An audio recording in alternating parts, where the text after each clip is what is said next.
This is Tria Case, University Director of Sustainability here at CUNY, along with the rest of the Ombudsman team and our partners at the Mayor's Office and New York City EDC, all here through the New York City Solar Partnership. And we thank all of you for making it here, and for those of you for being on the phone. You'll have to bear with us a little bit. We're going to try to deal with a new webinar technology for us. We've switched over to GoToMeeting. We'll see how it goes.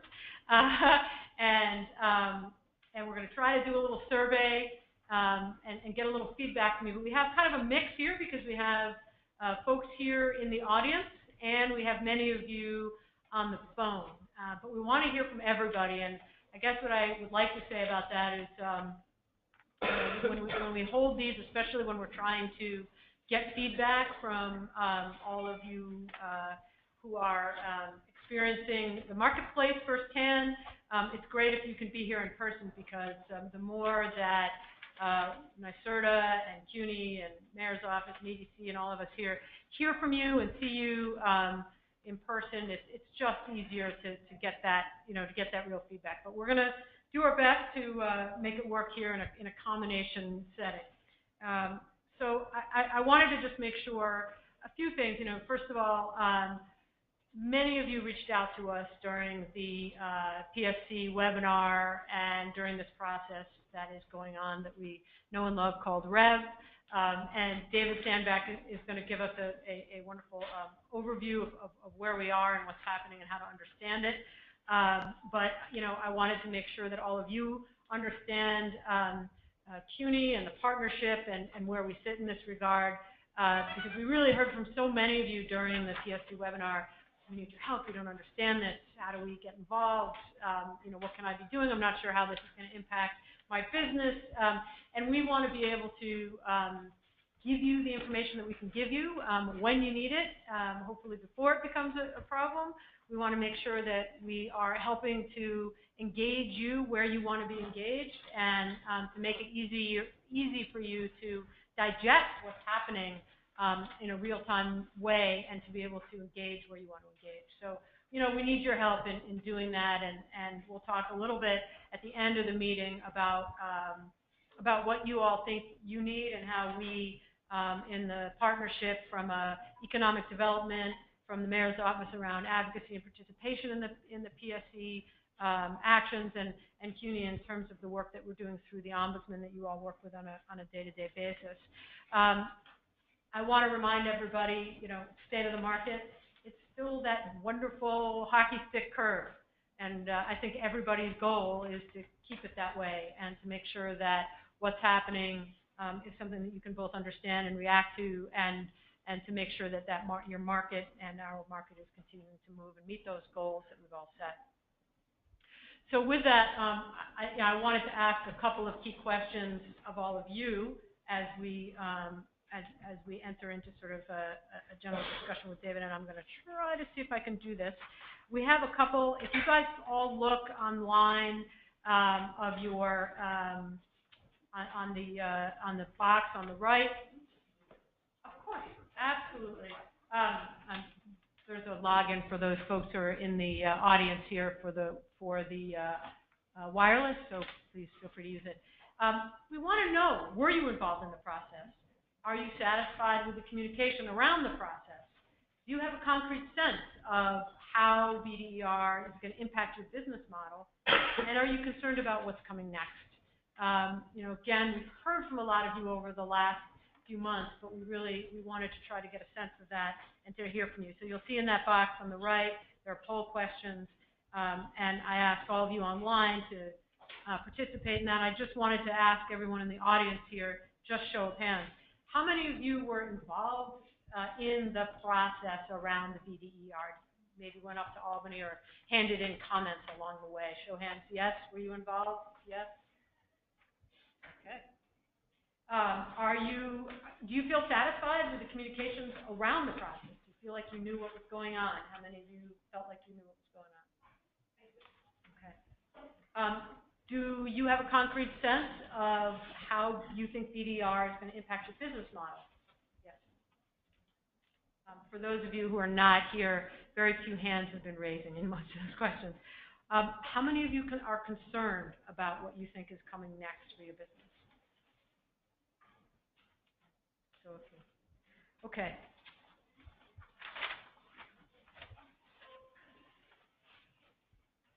So, in the interest of trying to engage you all in this process and to give you some information and help you really feel that you understand how this is going to impact your business, we've asked David Sandbank, who runs the NY Sun Initiative out of NYSERDA, to come and give us a presentation and start us off with a discussion around the VDER ruling, REV, and what we see coming. And then we'll circle back at the end of that, and we'll have a discussion together about what we think we might be able to do to respond. So with that, let me introduce David Sandbank. Thank you, David, for being here. Thank you. I just want to do a mic check. Does everybody hear me okay? All right. I tend to pace around, so I had to use the wireless. Thanks, Tria. So I'm completely aware that a lot of you are out there trying to sell solar projects and develop projects where you don't either have the time or the resources to figure out what's going on the regulatory side. So I just want to say this is just the beginning effort of NYSERDA being a resource to help you, right? So I'm here today. Hang on 1 minute. Freya told me to hold on 1 second. Technical check.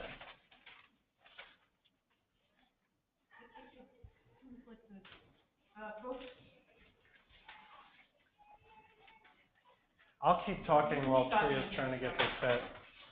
So I'm here today with two colleagues of mine. Luke Forster is on the New York Sun program with me, and Jason Doling is here from NYSERDA as well. He runs the storage program. Jason, why don't you stand up so people know what you look like?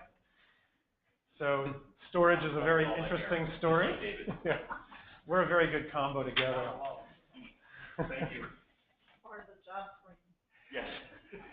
So what we plan on doing, not only to help you understand, Last name is Doling, D-O-L-I-N-G.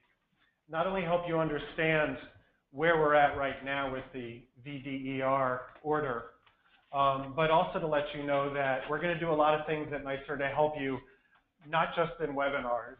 We're in the process of starting to create what we're calling as a VDER calculator for solar developers. So we want to create something where not only are you going to understand what the compensation is going to be on a project, but how to convince your financiers of that as well, because we know that's very important.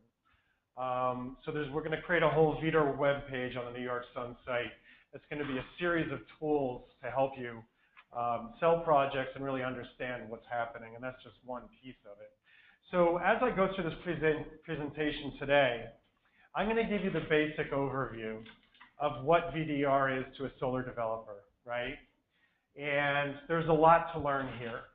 What's really important is you don't have to know everything here. You just need to know what your business model requires.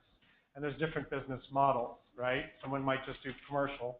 Someone's just into residential. Someone just wants to know what community solar is all about. I'm going to tell you everything here, and then what we're going to do is break this presentation out. We did a kind of a special New York City presentation for this audience. We'd like to break this presentation out into different sections of what you need to know for your business model. So you don't have to know everything. So we're going to go through this. I'll go through it quite slowly. My colleague Luke Forster is going to share in the duties of presenting as well. And also when I forget something, he'll chime in because he's really good at that.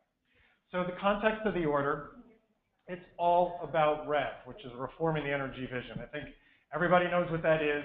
This isn't just saying, here's something new for solar. There's a whole big picture here. And the big picture really about REV is we've got an old, antiquated distribution platform right now, right? It's hundreds of years old. It's old. And if you take that platform right now and compare it to other technologies like computers and phones and everything else, you understand that it's way behind in its advancement. It has not progressed. And there's reasons for that. So anyway. So what this is about is taking this and bringing it to the 21st century. In order to do that, distributed energy resources. And we say that because it's not just solar. There's other technologies, fuel cells, wind, and blah, blah, blah. But we'll just say solar now. So solar, when it gets on the grid, is not always helpful to the distribution network, and sometimes it's really helpful for the distribution network. But guess what? The utilities don't give us the right price signals so that we understand where and when. Yeah, right? We don't have a map where we could say, hey, where are the resources needed? If I put something here western facing, it's going to give me more money than if I go southern facing because they need the grid relief in the later hours. We'll pay you extra for that. It's not there. So this is the very beginning of price signaling where our resource should go and having the compensation go to those resources in a time and place or a temporal and geographical price signals. And that's really important. If we want to have solar recognized as an asset to the grid, we must take this first step. And it's a complicated first step, but we must take it. So that's all about REV. This PSC recently released the order, which is the VDER order, which is this Phase I approach. It's all about Phase I. It came out on March 9th. Phase II is starting like May 23rd or 27th, somewhere around there. That's going to be a year-long process. You don't have to worry about that now, but if you want to become involved, let me know. So as we said, we all know NEM. When I say NEM, it's net metering. I think everybody knows what net metering is. I don't have to go into that, right? So net metering has been extremely effective. We all know why. It's simple. People can say, hey, it's like rollover minutes for your electric meter, end of story, get it, right? So we needed that to launch, to get to capacity, to get to a point where just the sale is easy for the customer and it's just a one-to-one ratio and it makes sense. Having said that, my initial speech was it's a blunt mechanism of valuing the electrons that go on the grid. So we need to get more granular, thus the order. Yeah, and David, one thing we want to hit home too is we're moving away from NEM step by step. So even though the Phase I VDER order is now in effect, under certain circumstances, residential, small commercial, even some C&I, we'll still get NEM for a little while. We'll get more into those details in later slides. Yeah, and that's a great point. You don't have to remember that because we're definitely going to get into those details in a granular fashion. So what's impacted solar and all these other technologies? Next slide. This is statewide, except for PSEG Long Island so far.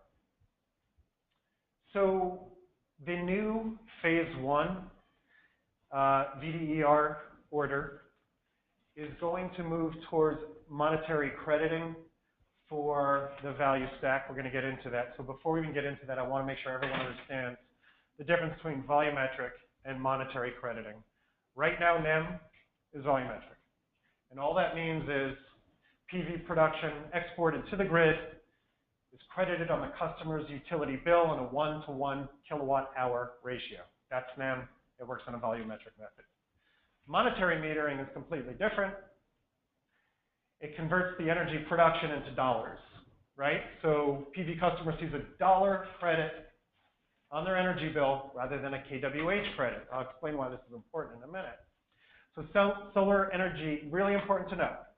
Solar energy consumed on-site to offset the current load, it's just like NEM. Nothing changes, all right? It's not converted into a monetary credit.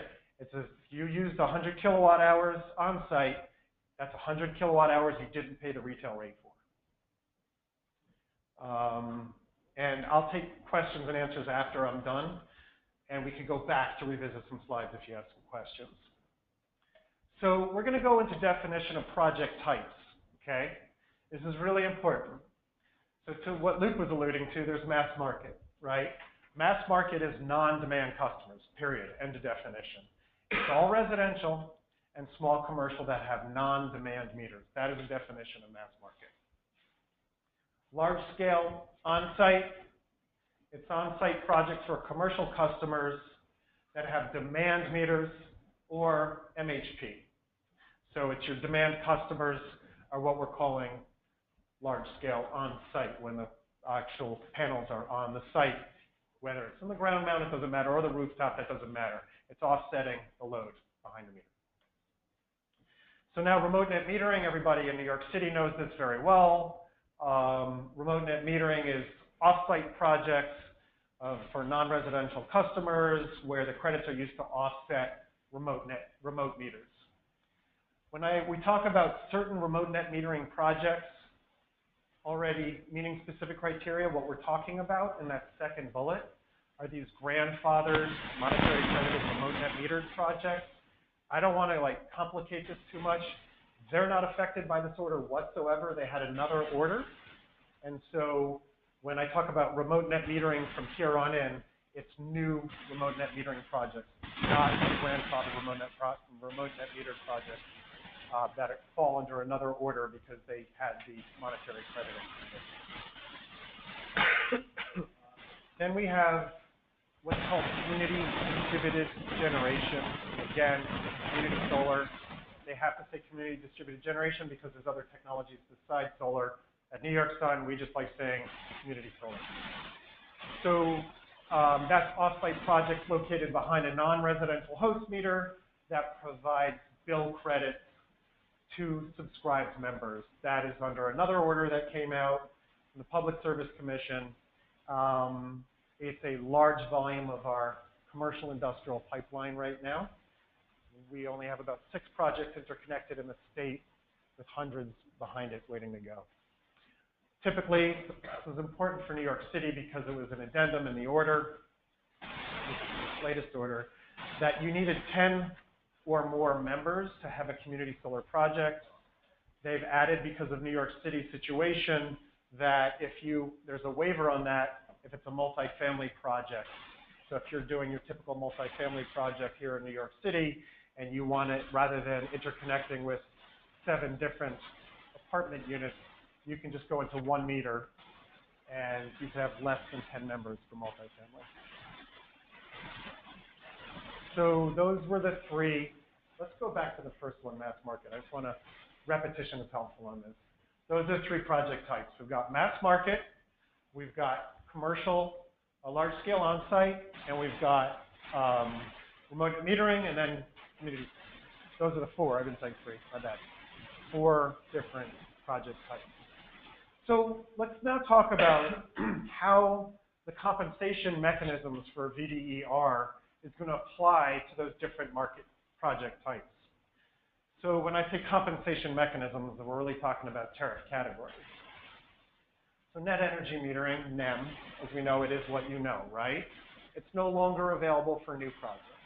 Don't get nervous when I say no longer available, because a certain form of it will continue for mass market projects, just slightly different for the next couple of years. Then there's VDER Phase I NEM. That's temporarily available based on project criteria. And of course, we're going to get into each one again. Then there's the value stack. You're going to be hearing a lot about the value stack. This is new to you. That's available for most commercial industrial projects moving forward. And if you have projects in the pipeline right now, outside of Con Edison, there's probably a good chance that some of them might fall into this value stack, depending on certain criteria. Another way of looking at it too, NEM is the past. We're all familiar with that. Value stack is what we're moving towards under the new order. In Phase I, NEM is the short-term bridge between the 2. And one reason why I brought Luke here is he's not just my bodyguard, but he also has a great way of explaining things in a simplistic way. Okay, so Phase I tariff categories, we have NEM. Let's talk about NEM. As we said earlier, it's volumetric crediting, compensation for the life of the system. So if Jason has a solar system right now, and it's a 6 kilowatt residential system, nothing changes. It's already interconnected, nothing changes. It's for he gets that compensation for the life of the asset of that system. Yes, your mic, David? Sure. What happens? Lower, higher? Yeah, a little higher. Yeah, I'm just hearing there's a little bit of the background when you're walking. Is that, oh, my bad. I'm pacing like crazy here. Is that a little better? Well, I'll keep talking until it's not. And then there's as we know with net metering, there's an annual true-up at the end for excess production. Now, I don't know if you know about the true-up, but if you have a residential project, the true-up's not really good for the homeowner at all times. If there's a lot of excess electricity, it's given usually in a credit on the bill and a monetary credit. and it's just for the supply at wholesale, so it's not even close to retail. So any kind of true up is certainly 10 cents on the dollar. Okay, so next slide. So as Luke said, the bridge here now, right, which is VDER Phase I NEM. So this is our bridge, as Luke explained it. It's similar to NEM compensation. There's just a couple differences, right? One is take the life term off and give it 20 years, okay? So now if you fall into Phase I NEM and you're a home and you get a 10 kilowatt project in your home, that compensation that you're getting is good for 20 years. At the end of the 20 years, you get whatever's in place at the time. Hang on one sec. Credits will carry over, so the true up is gone. The credits will carry over indefinitely, except those by CDG sponsors. So just for like rooftop projects, residential, commercial, there's never a payout 10 cents on the dollar. It rolls over indefinitely until the very end of the 20 years. And then projects must have utility metering capabilities for recording net hourly use and delivery, except for mass market. Again, mass market is non-demand customers. So you have to have the capabilities of hourly meters, and we're going to get into that why a little bit later, and I will answer your questions. And so after the 20-year project, 20-year period, as I mentioned earlier, you get what you get, and you don't get upset at the end of the 20 years. Should I take questions now or wait to the end? Let's just take a couple down to make sure we're on the same page. Sure, it was just a clarification on these slides. You talked about the accounting for net metering, current regime in Phase I. Like the example you gave was for residential. In Con Edison territory, commercial is cashed out on a monthly basis at excess. And I guess my question is, under Phase I NEM, will that be the same? No, oh, sorry. So the question is on the true up. You're saying Con Edison gives. With commercial, it's a monthly true up. With commercial, it's true up. It's essentially a monthly payout. There is no carryover right. of net metering credits on the annual period. So I guess the first comment was, with respect to this deck, I think in Con Edison territory, it's important to make that distinction clear of how residential net metering works from a volumetric perspective versus commercial. And leading into that, during this Phase I period, my question was, is that going to change for commercial? Yes, this is not residential or commercial specific. This is any project that falls into Phase I NEM. That there is not going to be a true up annual, or it's going to constantly carry the credits over year. There will never be a true up until the end of the 20-year period. Neil? You said on the remote net metering that it's got to be installed by the end of 2017. Does that include PTO, or is that constructed? Is that a percentage of construction? So, Neil, that's a good question. That is for the grandfathered remote net meter project only. That is under the Borrego order. That order specifically says must be mechanically complete if you paid for 100% of your upgrade by the end of 2016. I think it was 16 or 17, I can't remember. 16, obviously, 16. So if you didn't pay for those upgrades, you need PTO by the end of the year. If you did, then it needs to be mechanically complete by the end of the year. But that would be only for grandfather remote net meter projects, not the new remote net meter projects. So to clarify again, grandfathered remote net metering is a separate issue, outside of the scope of, VDER. Mario, what happens if you have a system installed under the grandfather's rules? Mm-hmm.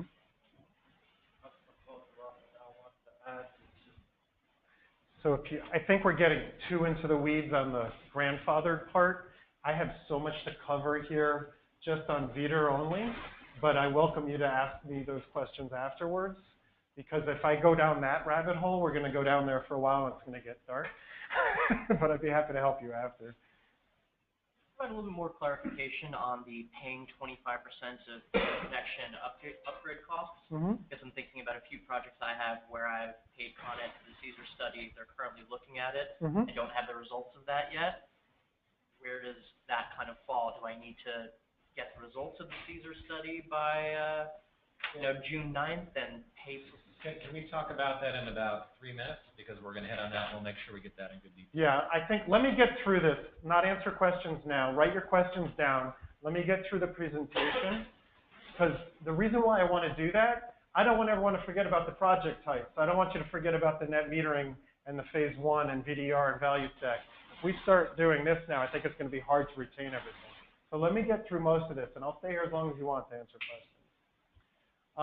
So the value stack now, right? That's the new thing we're talking about. It's a new compensation methodology for a lot of the future projects. It consists of several elements representing the value of clean kilowatt hours to the grid and the environment.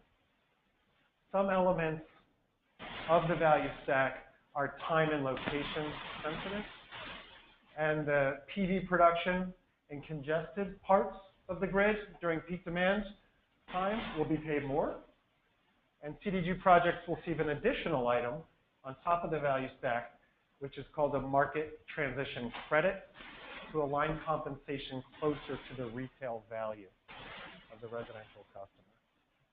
All right, so let's go to the next one. So the value stack. That was a bit of summary about the value stack. Now we're going to get into some more particulars about the value stack. It applies to projects not eligible for NEM or phase one. NEM. It is monetary crediting only. Customers will see $1 credit on their bill. And I told you I would give you an example, but monetary crediting is really important for phase one and the future, because you really want the true value of those electrons for where those electrons are being delivered, right? Not the value of who's getting the credit on their bill elsewhere, okay? Number one. Number two, if Con Ed says, hey, if you build this project western facing, that would be better for us, you're still not going to do it in volumetric world. Why would you do that? You're producing less electrons, and your cash flow is not going to work, and you can't do the project. But if they say we're going to give you more money per electron because it's monetary credit, if it's western facing, then you would do it. So monetary is really good for a lot of future items. Projects receiving the value stack will have a compensation term of 25 years, okay? The reason for that, why is phase one NEM 20 and this 25 years? We're just trying to give you another 5 years to get the hang of the value stack, to give you more compensation so that financiers can get on board eventually. Credits will carry over to the next billing periods, except those held by CDG sponsors, and CDG sponsors have 2 years to allocate annual excess credits not assigned to members. For community solar projects, it's really important because you might have some financiers that say, hey, what about the credit worthiness of your membership? You know, we're a little nervous about that. How do you know they're going to pay? How do you know you're not going to have members that drop out all the time? Well, you're not going to lose the value when a member drops out because, number one, you can swap out a member on a month-by-month basis. But those electrons that don't get delivered don't get thrown away in a garbage can. They get to be used. So they're still worth everything they were from when they were produced. So now we talked about the project type. We talked about the tariffs. Now we're going to talk about how do I qualify, right? We're going to get a little more into that. 25%. So projects that are already interconnected as of the order when it came out, March 9th. Those projects that are already completed you would have had to have notified the utilities that that project completed by March 17th. We try to get the message out. We emailed everybody to qualify for net metering. So if you have a project and it's already been connected, by the time the order came out, you had a couple of weeks after that or a week after that to notify the utilities. If they were notified by the 17th, it's going to qualify as net metering as you know it. No action is required for already interconnected projects to keep NEM. So if you already have something that's been PTO'd, you're fine. You don't have to do anything. To recap, if I installed a system a year ago, it was interconnected, the customer got NEM then, they're still going to get net metering for life. You didn't have to do any additional item on that to keep the net metering. So now we're going to talk about how to qualify for mass market. See the picture of the house, little reminder, mass market is non-demand customer. So phase one net energy metering, again, to recap, still kind of like NEM, it's just the only difference is volumetric. The only difference is it's 20 years instead of indefinite, and the credits roll over throughout the 20 years. There's no true up. Okay? So that's projects that are installed up until January 1st, 2020, or until they run out of capacity. And I'll explain that in a little bit. Subject to megawatt allocation, limit specified by order, which is this grid down here. And the Public Service Commission will determine appropriate action when 85% of these capacities in each utility is set up. So what that means is, let's look at Con Ed. We have, from now until then, 65 megawatts of Con Ed non-demand metered capacity that can qualify as phase one net metering. Again, it's still volumetric, the only difference is 20 years and no true up. So 65 megawatts. Luke and I did a lot of calculations on this to come up with that number. There are certain parameters we had to work with. One is the Public Service Commission felt that there can be no more burden than a 2% ratepayer impact and no more than 7% peak load, which clearly is not an issue in Con Ed. Luke and I looked at the last couple years of development in non-demand metered projects in Con Ed, and we figured Con Ed's going to pick up.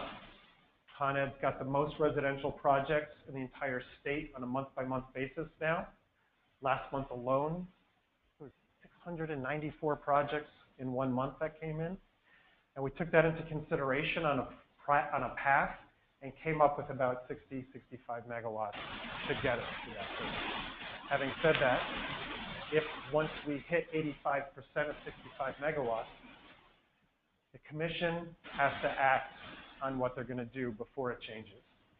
So nothing can happen until the commission acts. So if we hit 60 megawatts, you don't hear anything from the commission, business as usual. The commission might say, let's move it to 80. They might say, let's stop it now. Let's go into phase two. We don't know. But we know we have 65 megawatts to play with in the next couple of years. Yeah, long story short, you and me, I don't think we're going to, personally, I don't think we're going to exceed the 65 megawatt cap between now and 1/1. Anything's possible, but I wouldn't worry about that too much if I were in a position. I'd focus more on that.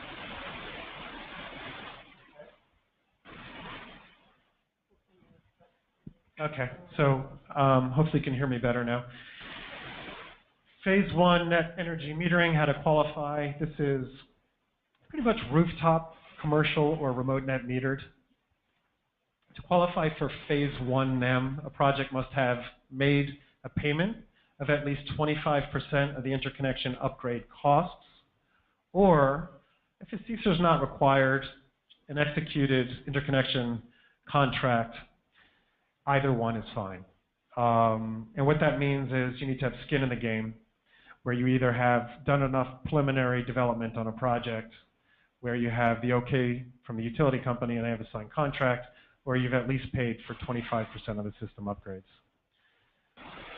That is by July 17th, 2017. And getting back to that earlier question about the payment, regarding that July 17th date, that's the date that's marked on your payment to them. So the day on the actual check or electronic transfer is going to determine whether or not you meet that 17th date. Just the cost of the study itself, not the... It's not about the CESAR study.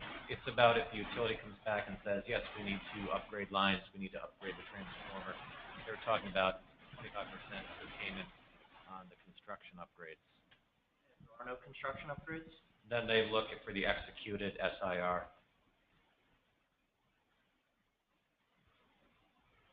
So non-grandfathered remote net metered projects and large-scale on-site projects are eligible, and CDG project eligibility is also subject to capacity limits, and we're going to get into that as well. So how to qualify for the value stack, right? All of future projects. Projects that do not receive NEM or Phase I NEM, last two slides will receive the value stack. Projects receiving NEM or Phase I NEM, you can opt into the value stack if you feel like it's a better deal for you. Once you opt in, you can't opt out. But if you have a situation where all the numbers come out and you look at it and go, wow, I wish I could have the value stack, you can. You can opt in once. All projects receiving the value stack must have advanced utility meter capabilities of measuring hourly electric exports and imports, and we'll get into that when we get to each element of the value stack. But again, I said this earlier, utility meter has to go hourly, be able to record hourly. So let's talk about Phase I value stack, just the components of the value stack. So we have different items in the stack that are broken out. So if you're looking at let's say a residential utility bill, you see supply, delivery. If you're looking at a commercial bill, a lot of times you see supply, delivery, demand. When we look at all these, we're going to unbundle everything there, because when you see supply, it's not just supply, there's different elements within the supply charge that they kind of aggregate for you to make it easy. We're unbundling everything here. So energy, LBMP, locational based market price, I believe.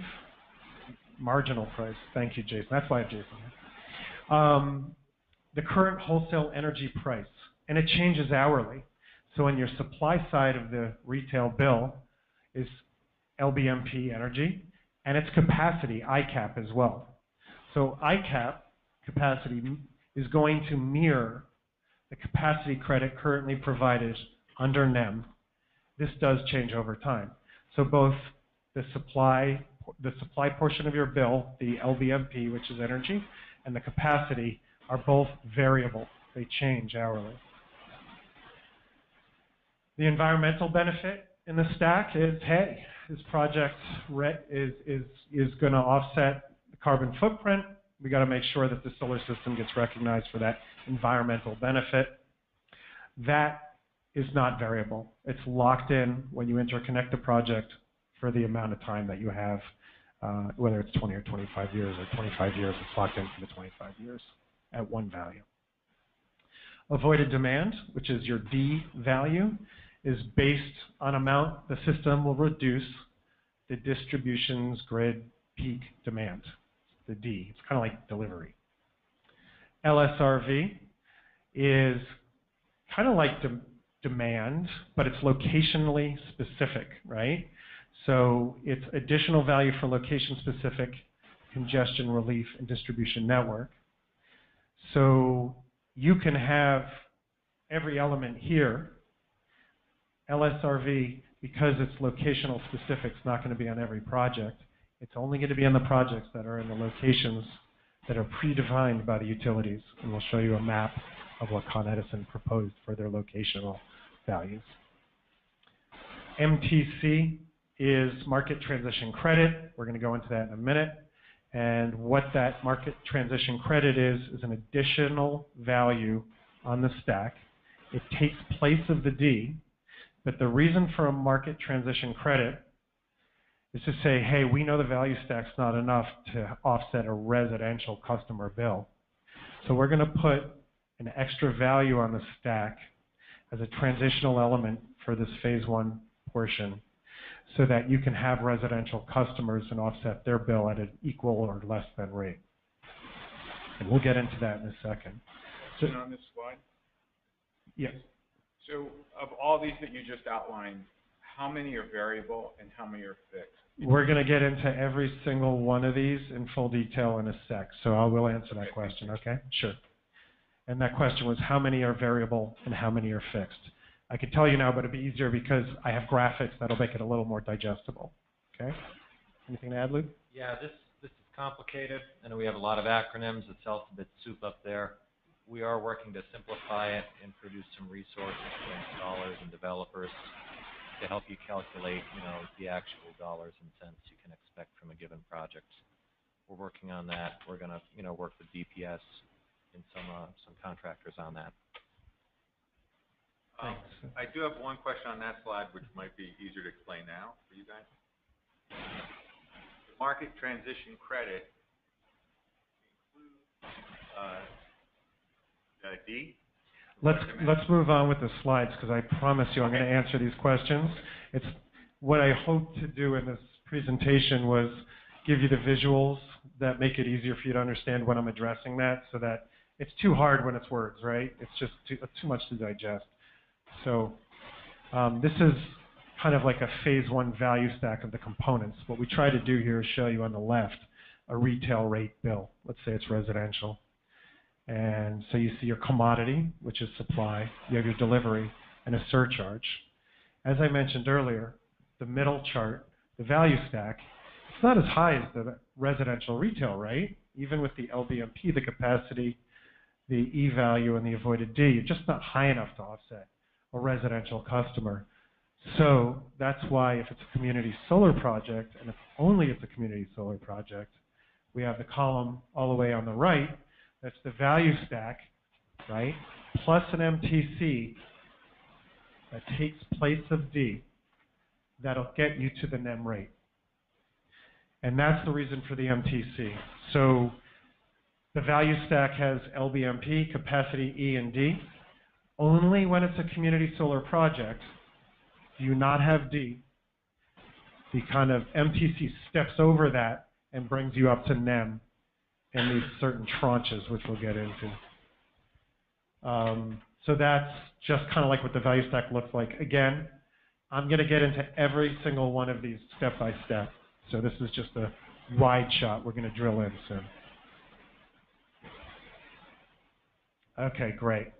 Now let's talk about LBMP. So it's the wholesale cost of energy, right?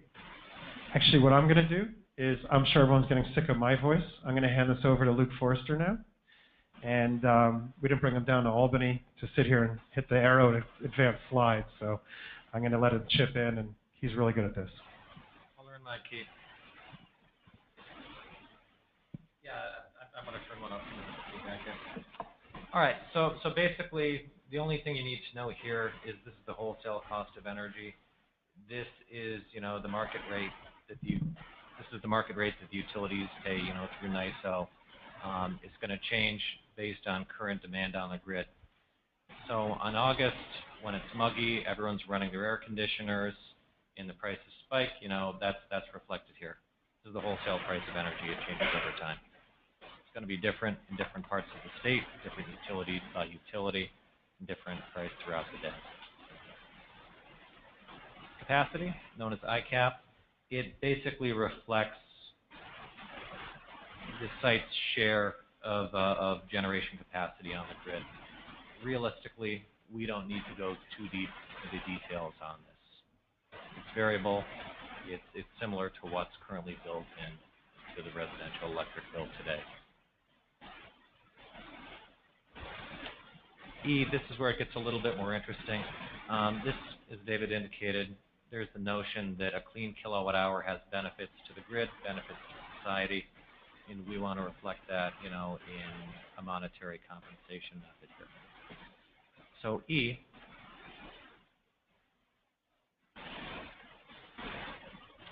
is currently priced as the better of two options. The first is the Tier 1 REC price through NYSERDA's REC sale market, currently about 2.4 cents per kilowatt hour for the social cost of carbon. When you interconnect a project, that E value is going to be fixed for 25 years. So that's one item in the value stack. It's not going to change around. It's not going to move. You'll be better able to know your cash flow over the 25-year term. Yes? Just a question that pertains to all the slides on the value stack. So, as I understand it, 100% of kilowatt hours produced by solar does not have value stack metrics applied. Only those that are exported. Correct. My question then becomes, in what time period are you defining that export? Is it hourly? Or does it net out on a daily basis? It's hourly. It will be hourly.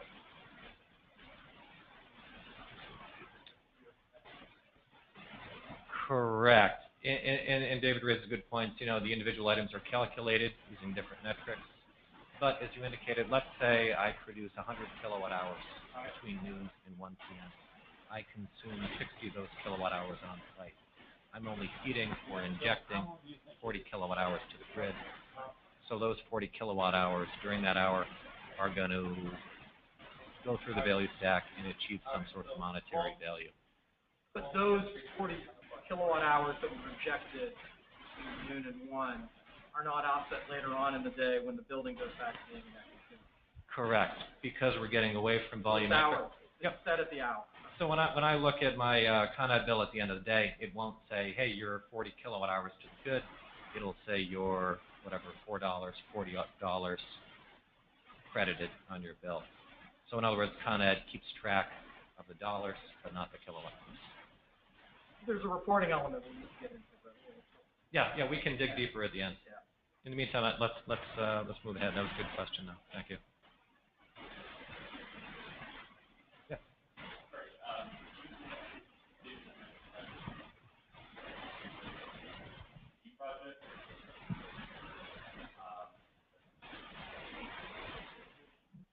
We'll get to that in the next slide or two, I promise. We have 2 slides, 600 and 500. If I don't get them a mic, can you repeat the questions? Because I'm not sure people on the webinar will hear the questions. Sure. We'll repeat the questions At at the end. Not too far away. Write the questions down. That way we can have a formal question and answer when it's at the slide. As you got, and if you're on the phone, unable to repeat your question. Let's go through this later. Again, folks on the phone, just in case you couldn't hear Gabe, you can type into the box on the right there any questions that you might have, and we'll pick those up and do our best to get them responded to in the Q&A. Okay, moving forward, let's talk about the value of D. This is basically the PV system's demand reduction value on the grid. All projects receiving the value stack will get this, with the exception of community solar, who receives the MTC instead. The value of D is going to be tied to the PV system's performance over the 10 most congested hours per year on the grid. So in other words, it's the answer to the question, how much is this PV system reducing peak demand on the grid? There are some rather detailed calculations and modeling based on that. The order goes into it in great detail. We're not going to dive into that in that excruciating detail now, but I encourage you to check out page 111 of the order. I've got a link to the order at the end if you want to delve in greater detail there. And as we indicated earlier, this is an example of how it might make more sense to put that western-facing system in. If you have greater production in the evening, when demand on the grid is greater, you will see a greater dollar value from D.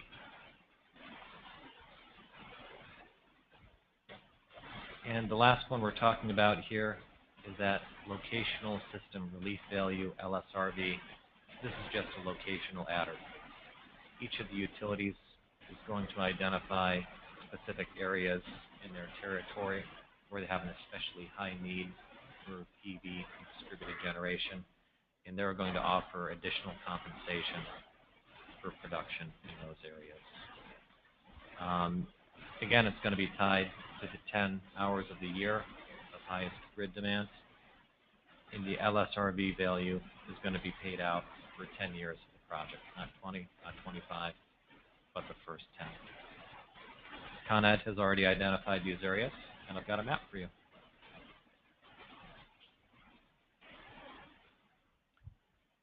And I know you can't see all the detail on the map, all the names, but you'll see it is spread out across the different boroughs, and we're talking about the areas.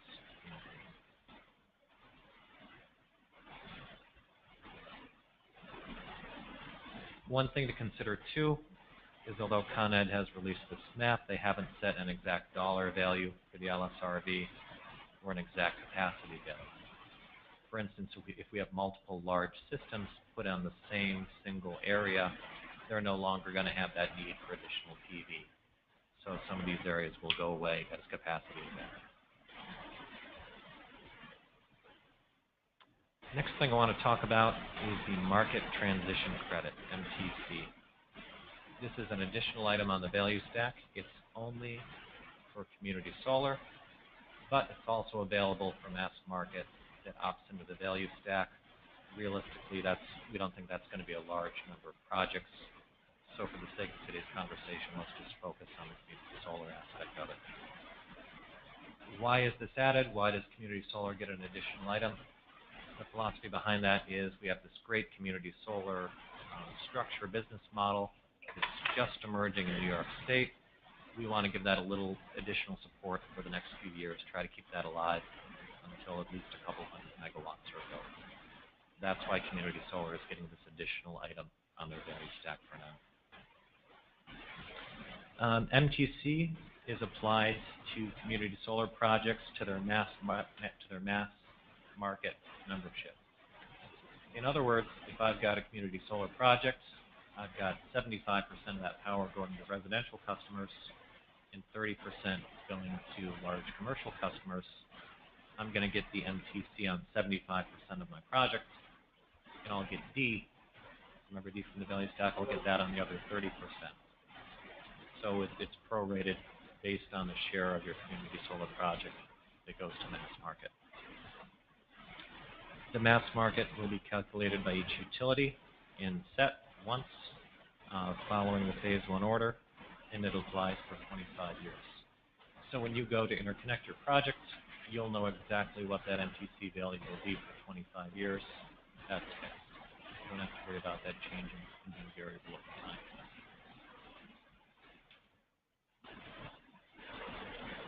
Now, we're going to go into some more detail about the MTC for community solar.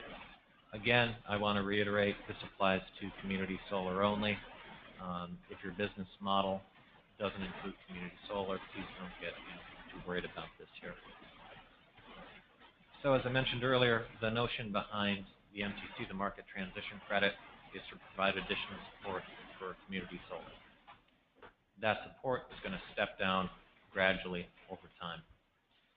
So what they did is they came up with a tranche system.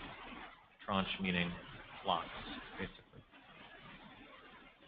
So Phase I NEM projects that are receiving that sort of extended net metering will receive 20 years of NEM, and they're going to be counted towards that tranche 0, tranche 1, everything. And tranche 0, tranche 1 are going to be equal to NEM. So if you have a community solar project that's in tranche 1, you get a nice large MTC, Market Transition Credit, and that's sized to bring your compensation per kilowatt hour exactly equal with net metering. So for most intents and purposes, you're basically getting net metering on your community solar project if you're in tranche 1. Correct. It will technically be monetary crediting, but your rate per kilowatt hour will basically be. Now, over time, we're going to step down gradually. So when tranche 1 fills up, and we roll over into tranche 2, the total, including MTC, is going to be 95% of NEM. It's going to be 5% less. Gradual step down. Tranche 2 fills up, we move on to tranche 3, drops a little bit more. So now your total value stack, including Market Transition Credit, is going to be equal to 90%. And again, to lock yourself into a tranche, what you need to do is pay for 25% of that utility upgrade cost. And if that's not applicable, you just have the executed SIR, that utility agreement. Okay, we've got just a few more slides. We'll get some questions. Question related to this and some of the other slides. You talk about until capacity is full. And so there are some caps. You talked about the 65 megawatt cap for mass market. Before, there's an LSRB cap as well, and then there's the cap for the MTC. How are those, in the order, you put numbers beside those caps, but how are those caps defined? Is it megawatt AC solar, megawatt DC solar? How are you defining those caps? This is really, the order came out from the PSC, who governs the utilities, so they're thinking in terms of AC. So whenever you're dealing with utilities, think about AC. So if you're a PV developer, you're used to saying, hey, this is a 1 megawatt DC system. The utility says, no, that's going to be more of like an 800 kilowatt AC system. So total inverter capacity is your AC system. That's what they care about for these tranches. It gets a little bit confusing because on the New York Sun side, we're talking about the megawatt block incentives. We care about DC system size. But everything about the tranches is AC. I got just a few more slides, and then we'll get more questions. So this is just another image. This is showing you how the tranches step down bit by bit. I'm going to take a page from David's book and paste around a little bit. You see NEM, we're saying that's 15 cents. Is it actually 15 cents? No, that's just what we're seeing in the example here. Tranche 1, the MTC is sized to fill the gap between our value stack and NEM, net metering. Do you guys integrate Go to with, tranche 2. surveillance and alarm? MTC is a little bit smaller, and now we're at 95%. 95% of that net metering rate. Tranche 3, it goes down again. We're at 90%. Just showing a gradual step down of that MTC.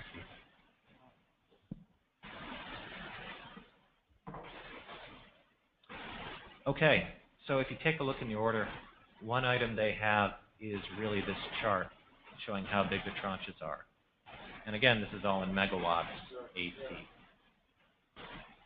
So we have total, tranche 0, 1, 2, and 3. And you'll see Con Ed has by and far the largest tranches. The reason for that is Con Ed is a huge utility service territory with a lot of capacity, a lot of customers. So one thing that's happened is in other utilities such as Orange and Rockland, Central Hudson, some of the earlier tranches have already filled up. Con Ed, we're still on the first tranche. DPS is providing periodic updates on the capacity of the tranches available on their website, and the utilities are also periodically reporting progress on this. Keep in mind, these tranches are for community solar projects only, and if you see tranche 01 is 137 megawatts, you're going to be in tranche 1 for a long time. Right, again, for commercial solar, but not community solar, if you're remote net metering, if you're on site, none of this applies. You just have that one deadline of July 17th to meet that milestone. Energy storage, Jason, correct me if we get this wrong. Storage is included in the Phase I order when paired with an eligible technology, such as PV. Storage is also permitted under net metering in Phase I net metering. We at NYSERDA are in the process of developing a new solicitation for PV plus storage. However, standalone storage is not included in Phase I, which is out now, but we believe it will be included in the Phase II order, which will be coming out in coming years. Anything else we should say, Jason?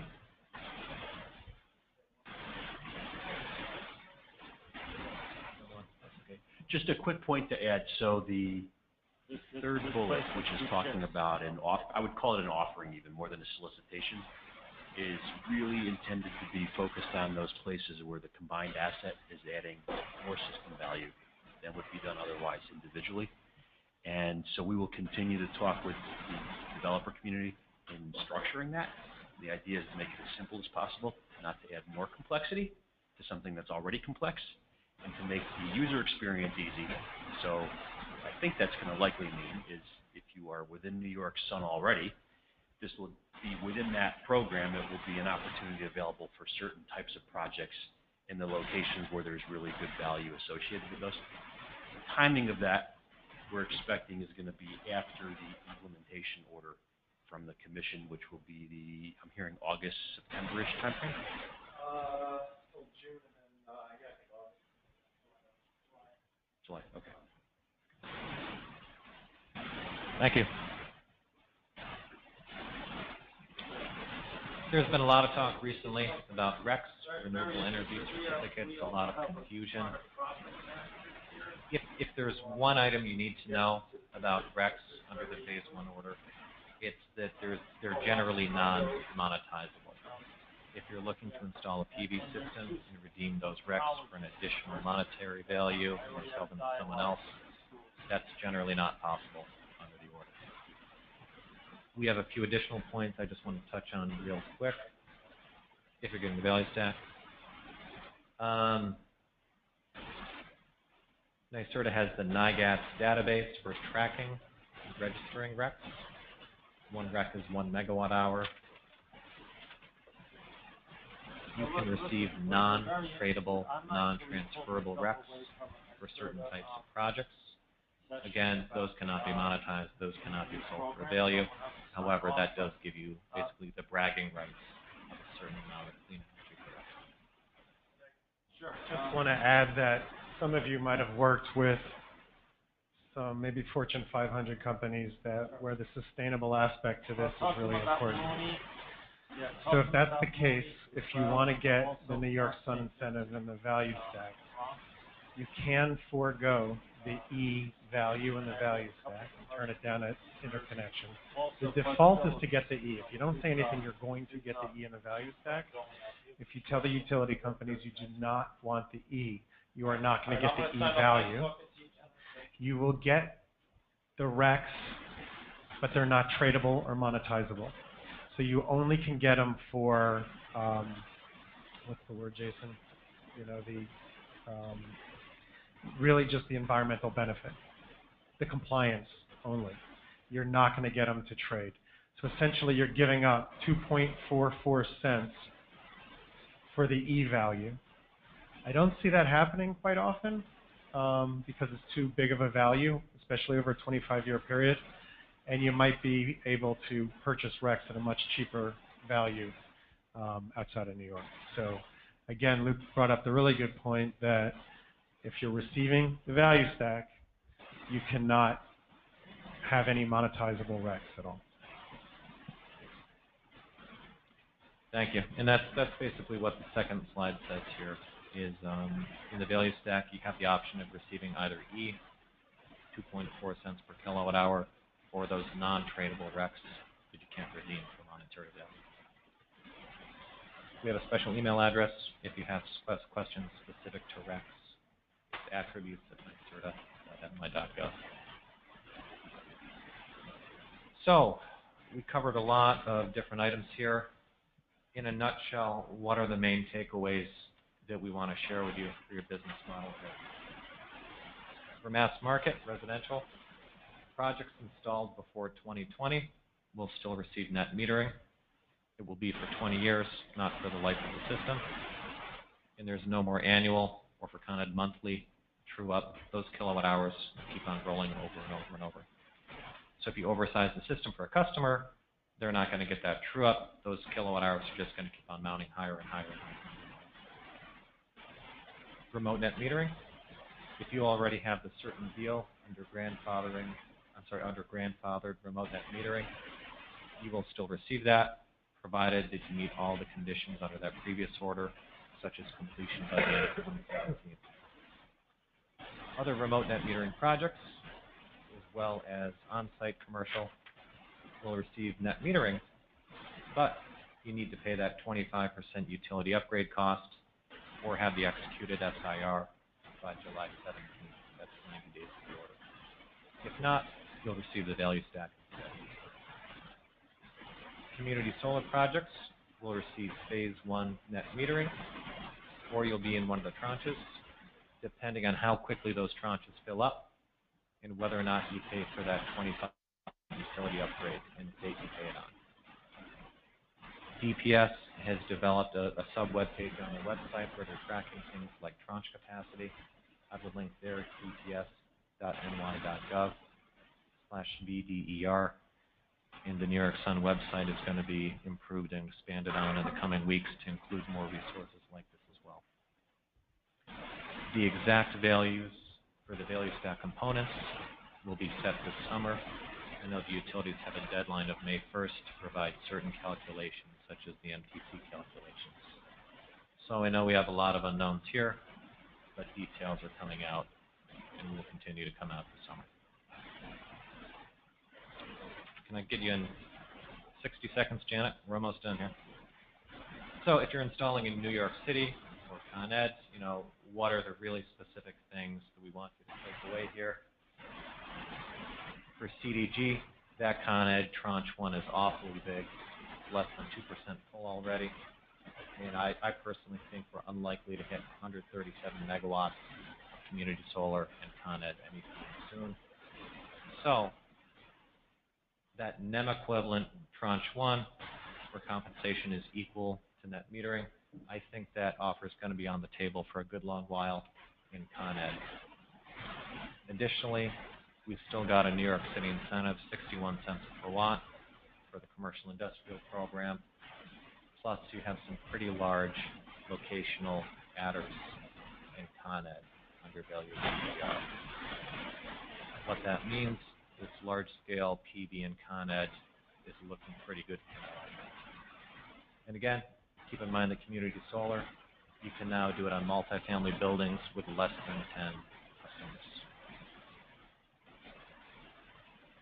We talked about a lot of terms. We included a glossary in here for your convenience, you know, when we make the slides available.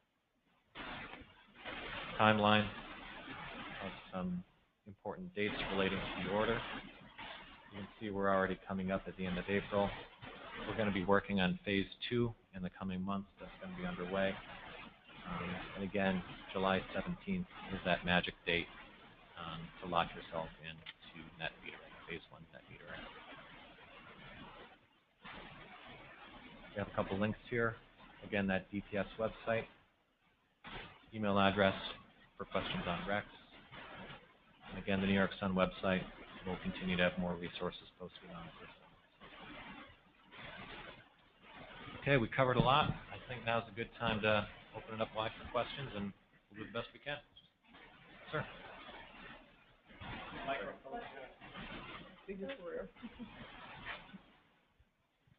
So I have a question about how the value stack is going to be implemented in practice. So if we say it's a year from now and all of this is up and running and operating well, and I'm looking at developing a project, let's say for sake of argument, on this building, how do I go in and see what the value stack adds up to for this building? Will Con Ed publish rates based on boroughs? Is it block specific? What level of detail and granularity is there in this information, and how will it be made available?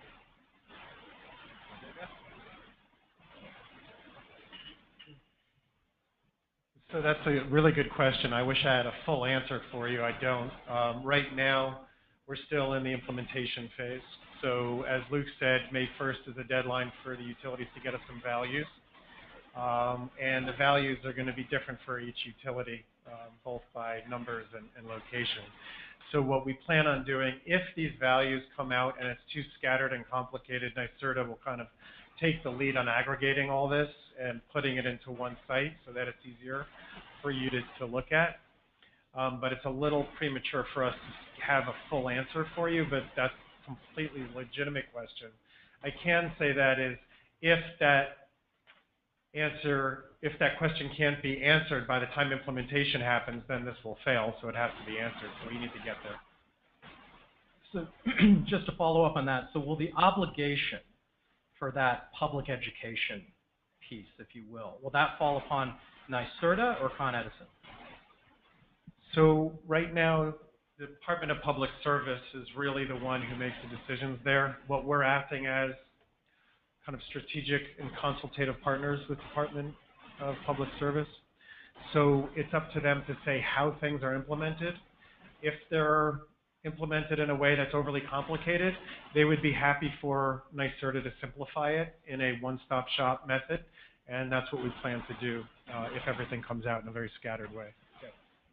The follow-up to that, I mean, I sort of see this on the front end before you develop a project. There's public education and outreach, how you actually explain this to people. And then if they get it and they finance and build a project, how you actually account for the VDR on their billing. And that seems like it's a Con Edison responsibility to transparently indicate to people on their bills, you know, what that net credit export was for the month and how each of those kilowatt hours is being valued. And has any thought been given to a standardized reporting template for that, so people can say, hey, before I built this project, here's what I thought I was going to get, and you know, you can match that over to your bill and you can see, here's what I actually got. Yeah, I know they've been having problems with this in Massachusetts with community solar about the transparency of the values and then being able to audit those values, and that is definitely something that's come up and that they want to address. How they're going to address it right now is we got to wait for the numbers to come out from the utilities first, but that is something that's been discussed, you know, for quite a long time. That concern is definitely heard. But are you thinking of actually mandating a common reporting format? This is a DPS question. Okay. Yeah. Any other questions?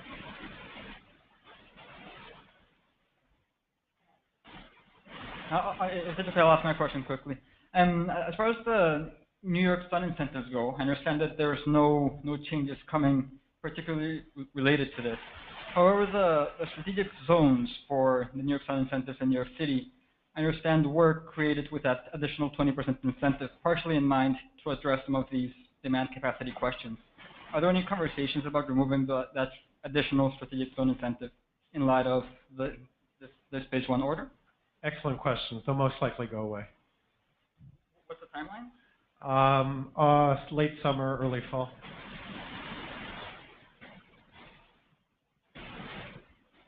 To follow up to that, it's not like they're just going to go away and we don't address problems of commercial solar in New York City. We've got a lot of capacity and budget earmarked for New York City that's not moving fast enough. And so there are other things we'd like to discuss in upcoming stakeholder meetings for New York City. Other adders besides doubling up on locational value, like adders for carports, landfills, et cetera. So what we take away, we might put back in a different way. Question is a little bit more granular. You have a July 17, 2017 date, and could you just go into more details? What exactly has to be done by that date? And when you talk about it executed interconnection agreement, do you mean the final one when the project is completed? I'll let Luke answer this, but no, that's not the... Right. So that July 17th date, that is the date at which you need to, this is for commercial projects only, you either need to pay the utility for 25% of the construction upgrades, transformers, wires, things like that, or have that executed interconnection agreement. That's not the PTO. That's on the front end when you say, I want to install this, and they come back and say, yes, go ahead, build it. Yep. Related question, if the project doesn't proceed, is that refundable? When you say... Sorry, let's do the 25% down version. That's a question for your individual utility. We can't answer that.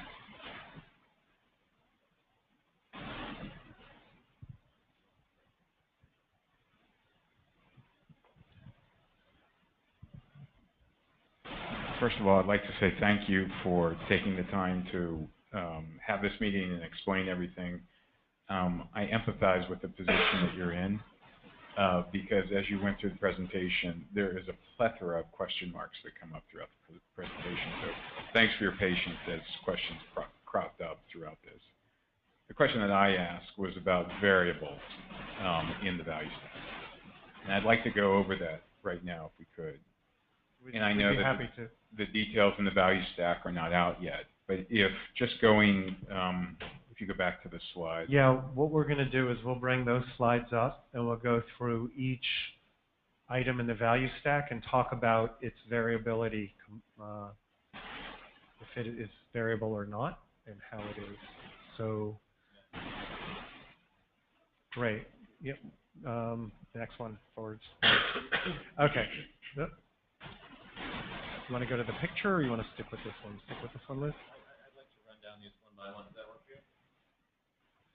Actually, I'd like to, I'm driving a point And I think the visual actually will show, once you go through this, how much of this tariff is going to be variable. Yeah, okay. Over 50%, 75%?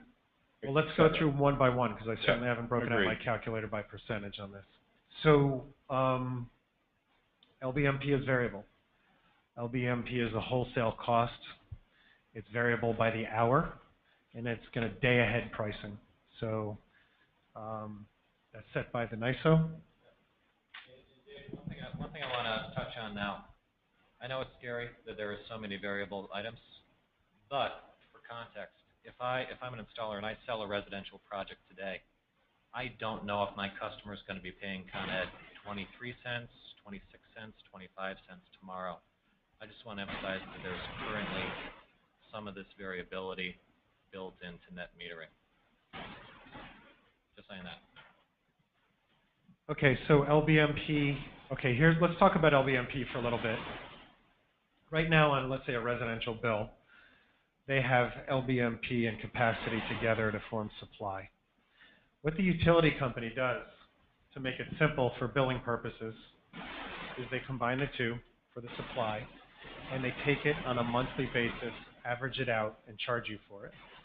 So in reality, they're paying hourly, but what they're doing is taking that total cost, averaging it out, and saying the average of that LBMP was 4.5 cents, and they charge you 4.5 cents at the end of the month.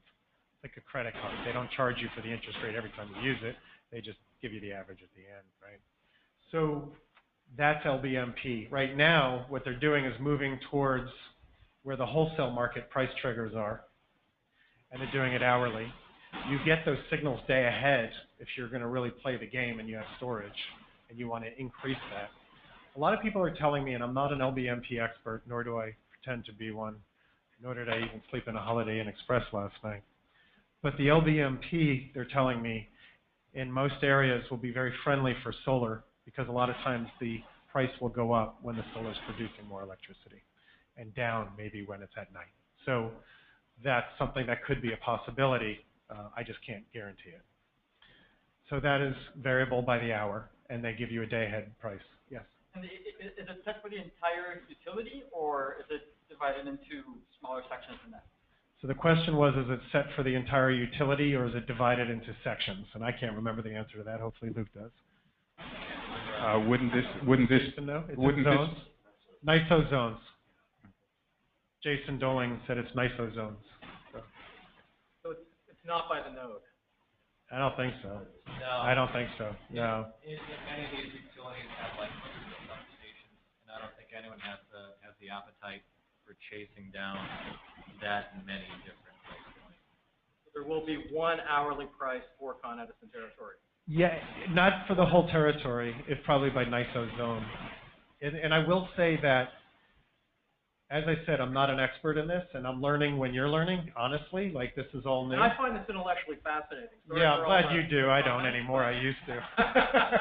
No, it is fascinating. But the thing is, again, what we want to do at New York Sun and NYSERDA is we want to create a calculator along with resources to say, hey, if you want to find the last 3 years of historical data on LBMP, here's where you look. Like, this is what we want to do. I don't know how we're going to do it yet, but we're going to do it. So, you know, we want to not only create a calculator, but also create the tools at which you can look at it and second-guess forecasting or do your own forecasting. I think just on that point, a map of those sort of NISO zones would be helpful. Yeah, that's readily available. So that's LBMP. There's another question, sorry? No, it's okay. I was going to move on to capacity, so if it's an LBMP question, we'll stick with it.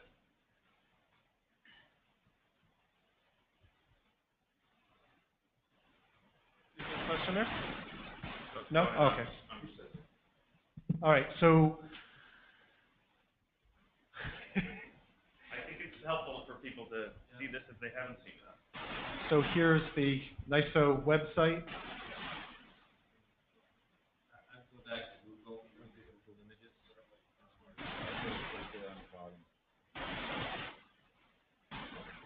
I was thinking this.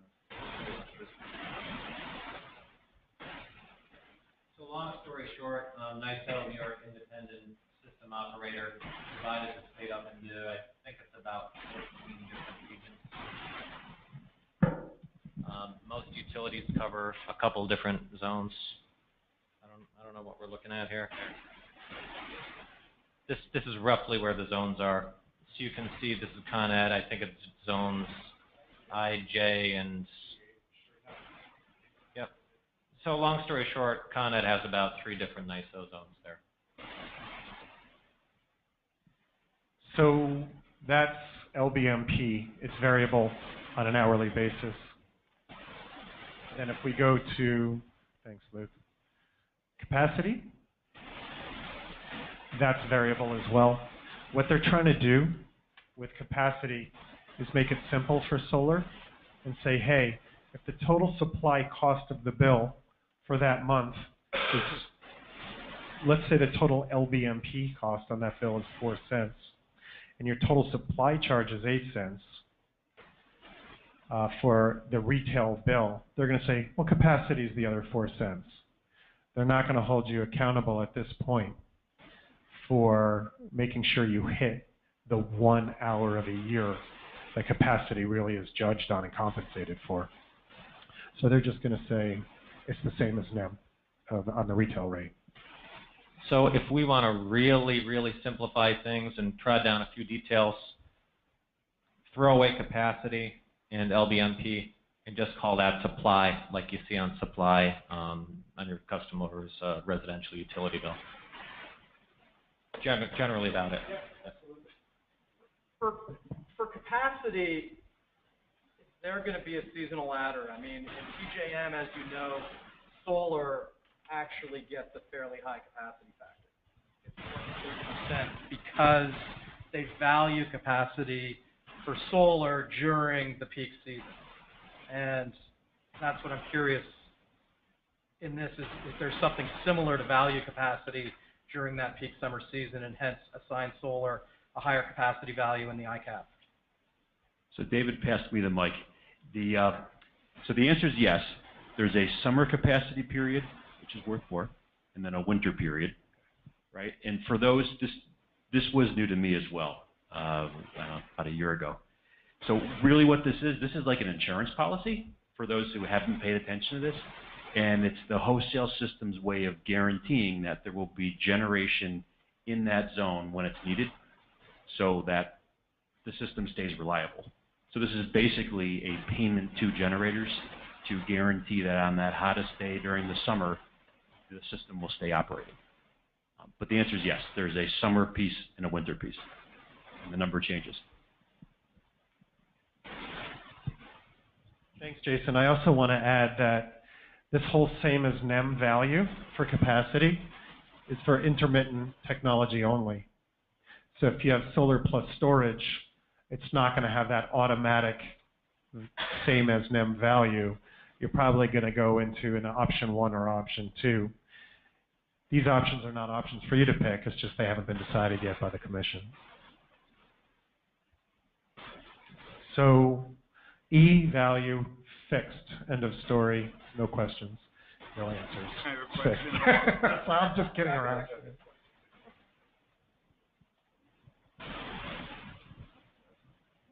When you say it's fixed for your particular project over correct. the life of that project. That's exactly right. However, the moves. E value will change for a project in July of 2017 versus a project that's completed July of 2018. Is that correct? I can't say it will change because it's based on the auction price from NYSERDA, but yes, it definitely can change from one year to the other. That's a very good point. Thank you. But for the single project, once it's interconnected, it's locked in for the value stack for that one project. Correct. Whose SEC do you use? Because I understand in Washington they want to reduce the SEC. I think Jason's saying it's from the EPA. So if the EPA, if Pruitt reduces the SEC, we take a hit? It's the higher of the two, so don't worry. The higher of Obama or Pruitt? No, it's the higher of the social cost of carbon or the Tier 1 REC price set by New York State. So right now that Tier 1 REC price is 2.4 cents. That's what it will be now Based on the current Obama SEC, do you have any sense of what that translates to in a kilowatt hour value? I don't know, but I think that our value, no matter what, for Tier 1 will most likely be higher than the social cost of carbon value for a while, until Cuomo's elected president.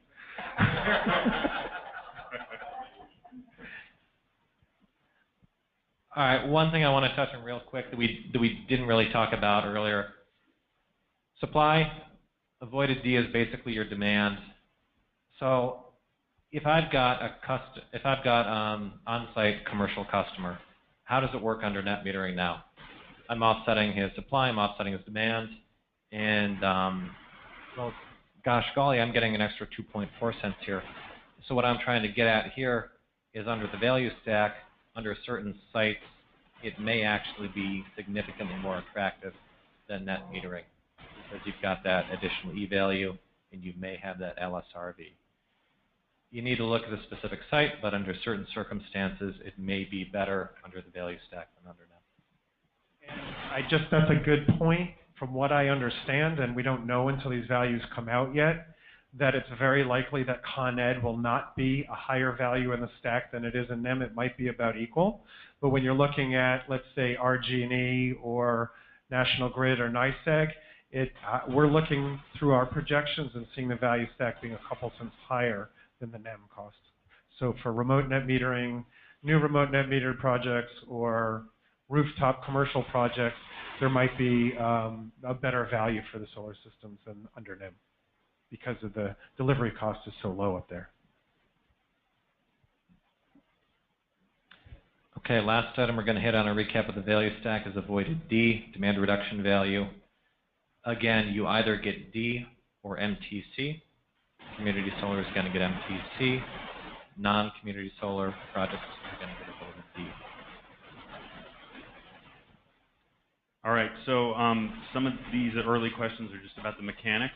So I'm hoping we can blast through them. Will the MTC only be applicable for Phase I feeder?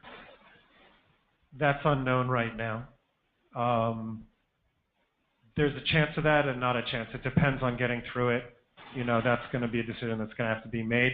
Again, I'll repeat, when we get to 85% of Tranche 3 in every utility, utility companies are required to file with the commission that they're there, and at that point in time, the commission has to decide what to do. If the commission does not act, Tranche 3 stays open. If they do act, it's whatever they say.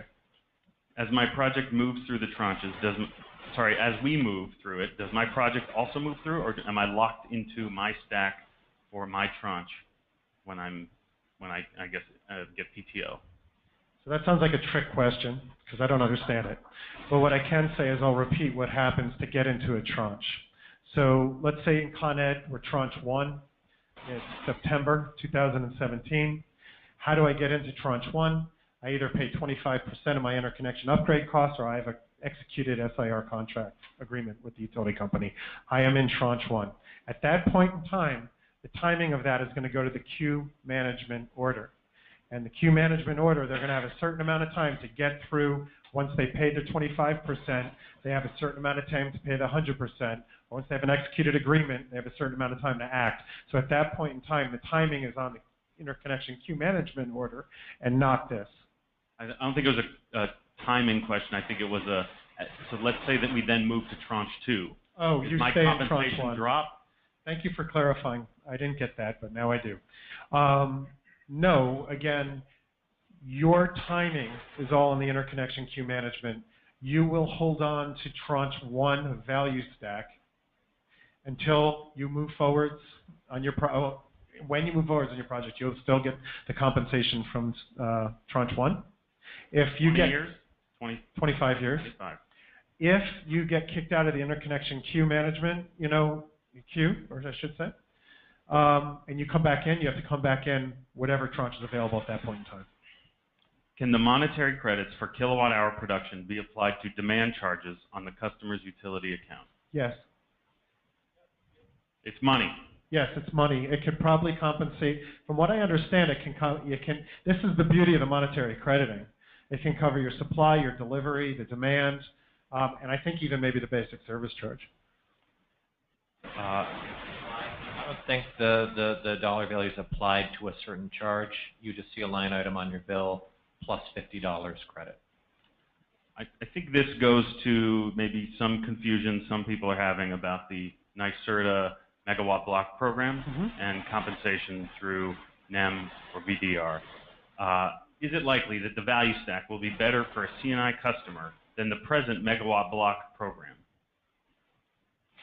So those are two completely different compensation mechanisms. I can say that the value stack is going to take the place of net metering. It's not taking the place of the New York Sun incentive. So one is an incentive for your project to help you get across the line in terms of cost and financing, and the other is how your kilowatt hours are valued on your off-taker or customer's bill. That's right. They are distinct programs and distinct kind of structures. That's correct. Well put. How will I be able to audit the monetary credits that hit my customer's bill? Can we see the back-end math done by the utility? Great question. I don't know the answer to that yet. This goes to true-up. There's two here, and I think they're related. When there is no true-up, what happens to accumulated credits if I sell the house? If no more annual true-up, how does seasonal production affect annual production? Okay, so as far as selling the house, the credits stay with the system. So I think if you're selling the house, I don't think you don't true up. The 25 years or 20 years is going to stay with that particular solar system. The reason for that is some stakeholders were looking to say that if someone moves, that contract should end and you would no longer get the value stack or no longer get that compensation. You would get what's at that time. The solar industry said that's not fair and won. So it's a good thing that that compensation level stays with the system and not the owner. So we can see a Zillow section that says the solar that was installed, when it was installed, and the value stack it's receiving, and that may go to property values. I think that's a great idea.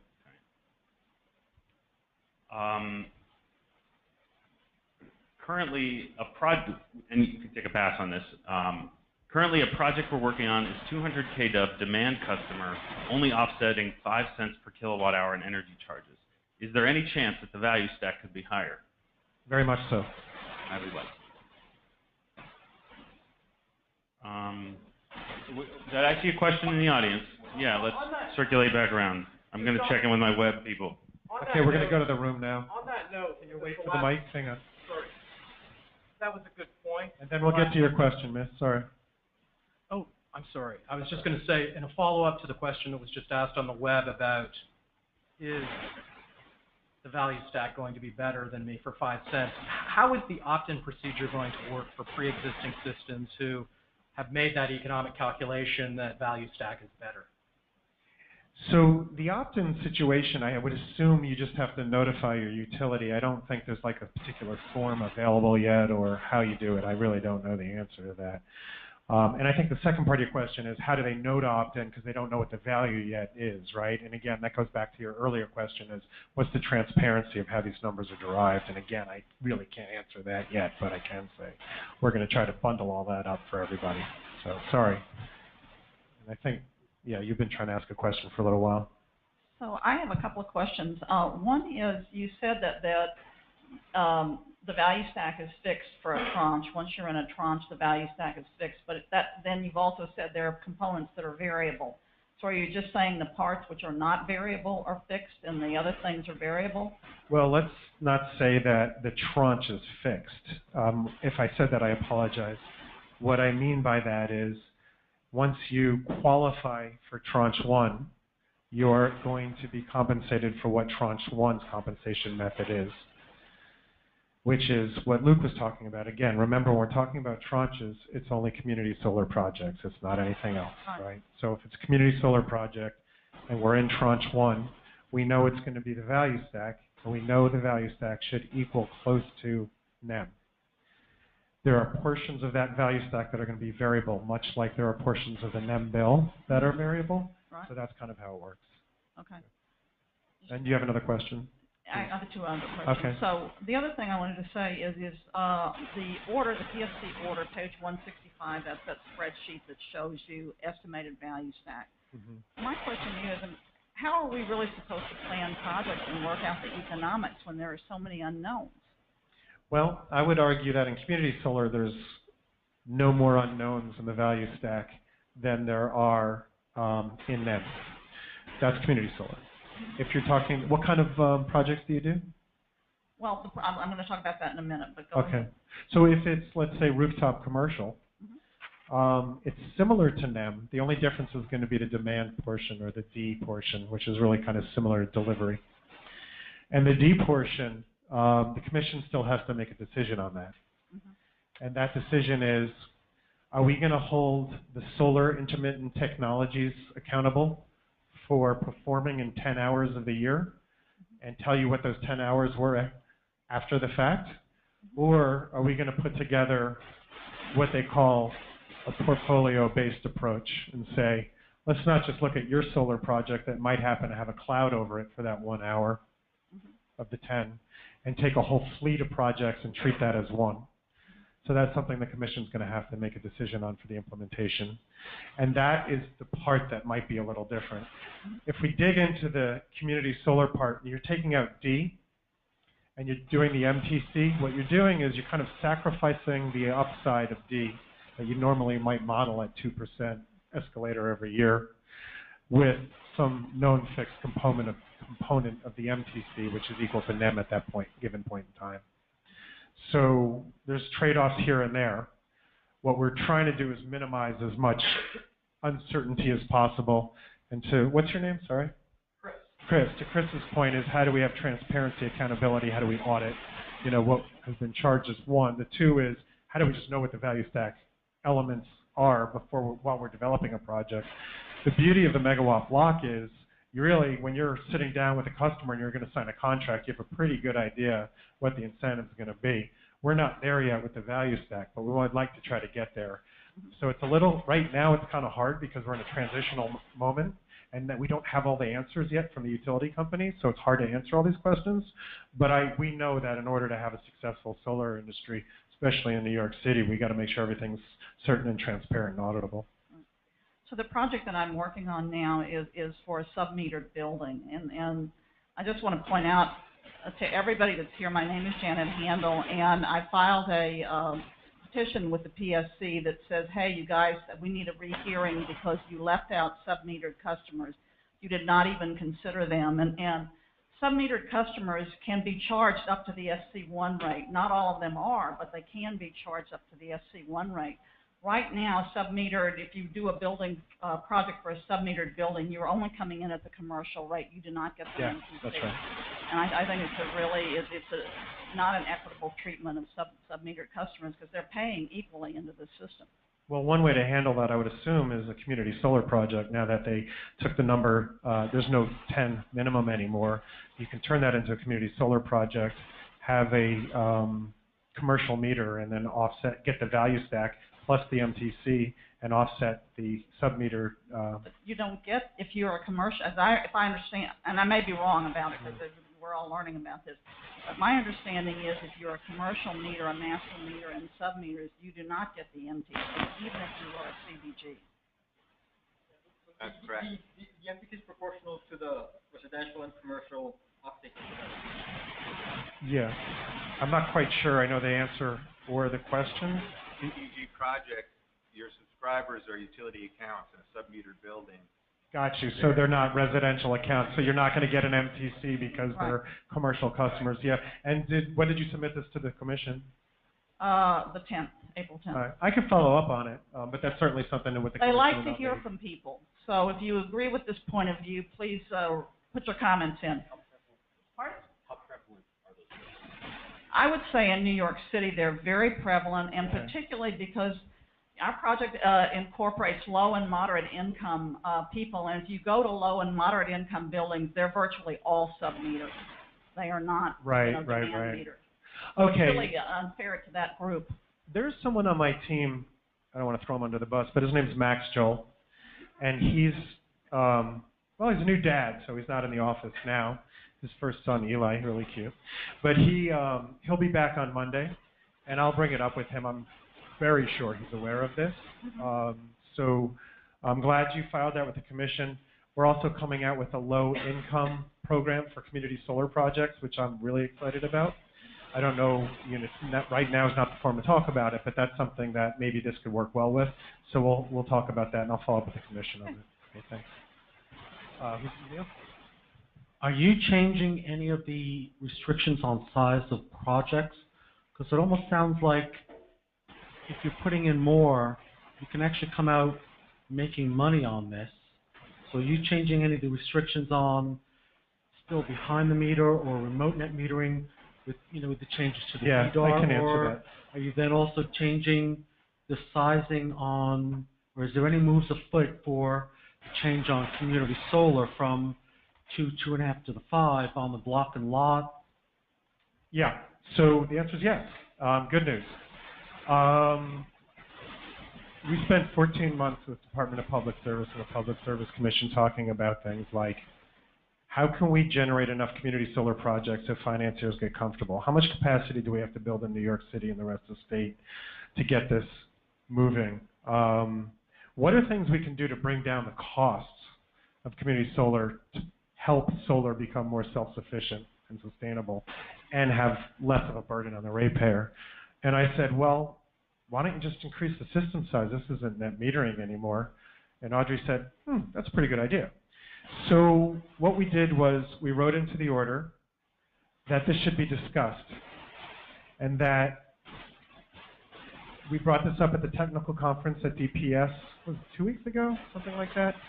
And we heard from everybody and it went really well.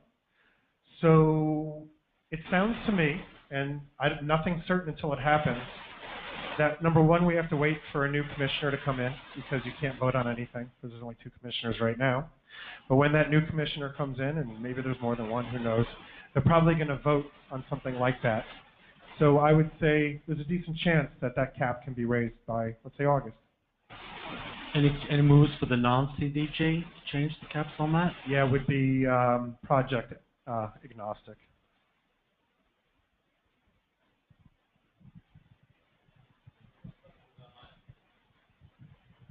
Yes. We have a 200 kW remote net meter project, which would meet the needs of 5 commercial establishments. What bucket would that fall in? So 5 different commercial. So you can't do CDG or community solar because you need at least 60% of the off-takers as non-demand customers. So what that bucket falls into is a bucket that doesn't really exist yet, from what I know, because it would have to be remote net metering. And I don't think with remote net metering in this district or this utility territory, you can, it has to be one customer. It can't be multiple customers. Luke, do you know anything more? Yes, I'd say if all 5 of those buildings are owned by the same company, the same customer, they could remote net meter to all 5 of those with one project. Maybe that's the intent. If that's the case, keep in mind the tranche system is for community solar only. So for this particular project, assuming it's remote net metering eligible, if they meet that milestone, if they pay for the utility upgrade by July 17th or have the executed SIR, they could get phase 1 NEM, net metering. If they don't hit that July 17th deadline, they would just get the value back. There's no real answer on how they could do it. It would have to be multiple projects or one customer. We're seeing a few questions about how do I get my Caesar back so that I can make payment by July 17th. Maybe you can speak to utilities being aware of people wanting the expedited version and how that runs up against the timelines they have in their SIR. Yeah, I mean, that's a good point. They can only move at the speed of, somebody else at that point. I can say that I believe through the interconnection queue management order, there are time frames and milestones that have to be delivered at certain points. I don't know if the CSER study is part of it. I'm assuming it might be, but it's not my level of expertise. You'd have to talk to the utility company. So you wouldn't get a quote on how much you owe for 25% until the CSER is complete? That's correct. Get your CSER requests in, ladies and gentlemen. This is a bit philosophical, but I trust you, David, to Isn't that when we have drinks later, or is that now? Why is it so complicated? Was simplicity and transparency a value when developing this? Yeah, I mean, listen, I think I wish it was simpler than it is now. I think that what we're doing in New York State is, a first for all states in the country, and we've got a lot of states looking at this. Is this perfect the way it is? No. Is this a step in the right direction? 100% yes. Could it have been simpler? Maybe. Could it have been more complicated? Maybe not. But all I can say is, this is why we're here today, is to help everybody, and we're not going to just leave and not be here to help. We're just going to continue to give the New York Sun flavor to this and really talk about transparency and certainty is our motto, and we'll continue to do so. Thanks. This may be for you, but it may also be for folks in the room. I think this is an interesting question. In residential, different one. Do systems now, would you recommend systems now be sized for largest monthly usage as opposed to annual usage? Yeah, so I'm a lot more comfortable with residential than commercial, so I'd gladly welcome a residential question. Yeah, so for sizing a residential system, plan on getting net metering for 20 years. So yes, take a look at that average annual electric use. If you oversize it, if you size it for 110% of the usage, that 10% extra, those kilowatt hours are just going to roll over and roll over and roll over and build up, compound year on year on year. And at the end of 20 years, you're going to have all those kilowatt hours that you don't need. But because we're no longer reconciling either on a monthly or an annual basis with a true up, there's no reason to oversize it. Except if there's a kind of that summer month capacity feature, you may be able to extract considerable value by supplying the grid with service. But remember, residential projects are going to be getting that phase one net metering until 2020. So commercial, industrial, yeah, that's when you can play more games with the demand charge and D. But for residential, just keep it simple. Call it net metering for 20 years. Okay, yeah, you found that key word in the question. I think that's all I have from the web.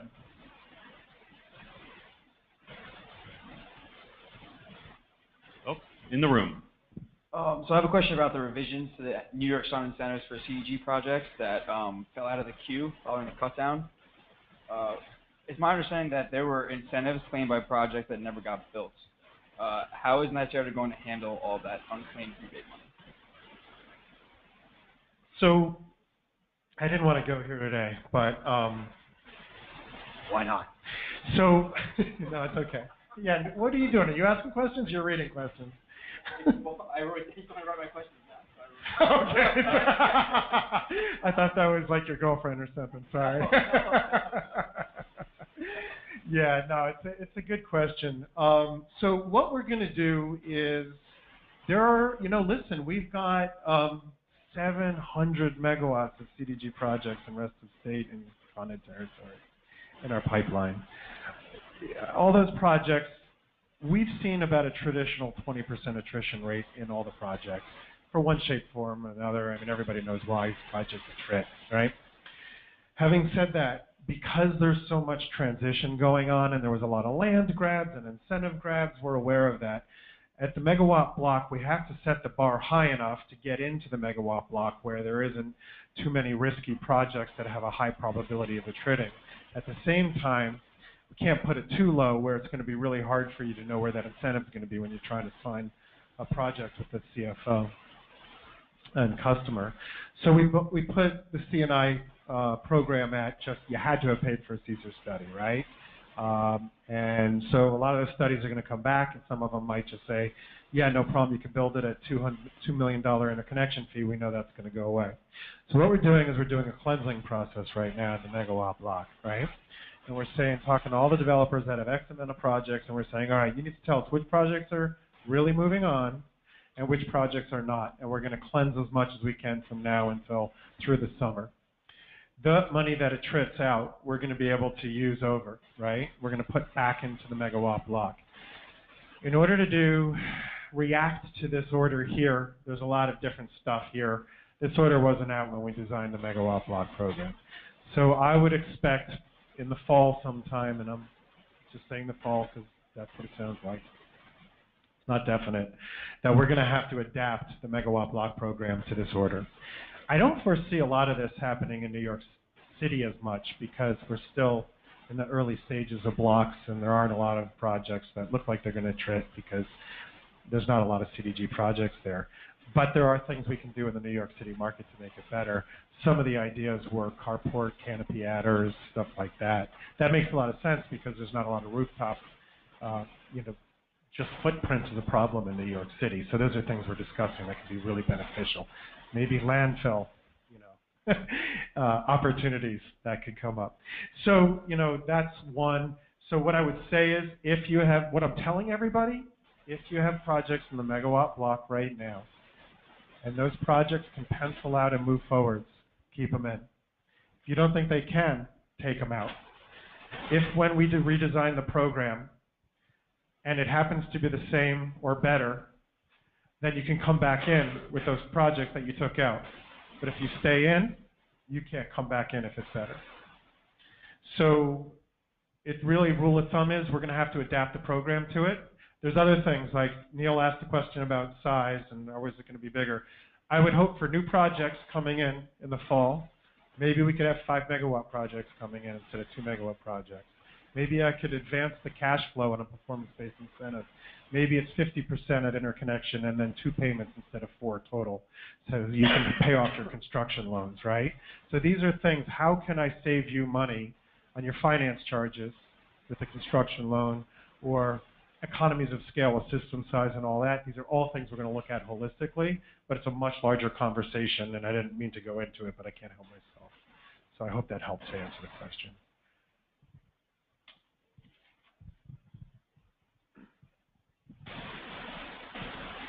So it's anticipated that the value stacking details will come out later this summer, let's just say August. Is that expected to be an order or a white paper that will invite comment? Great question.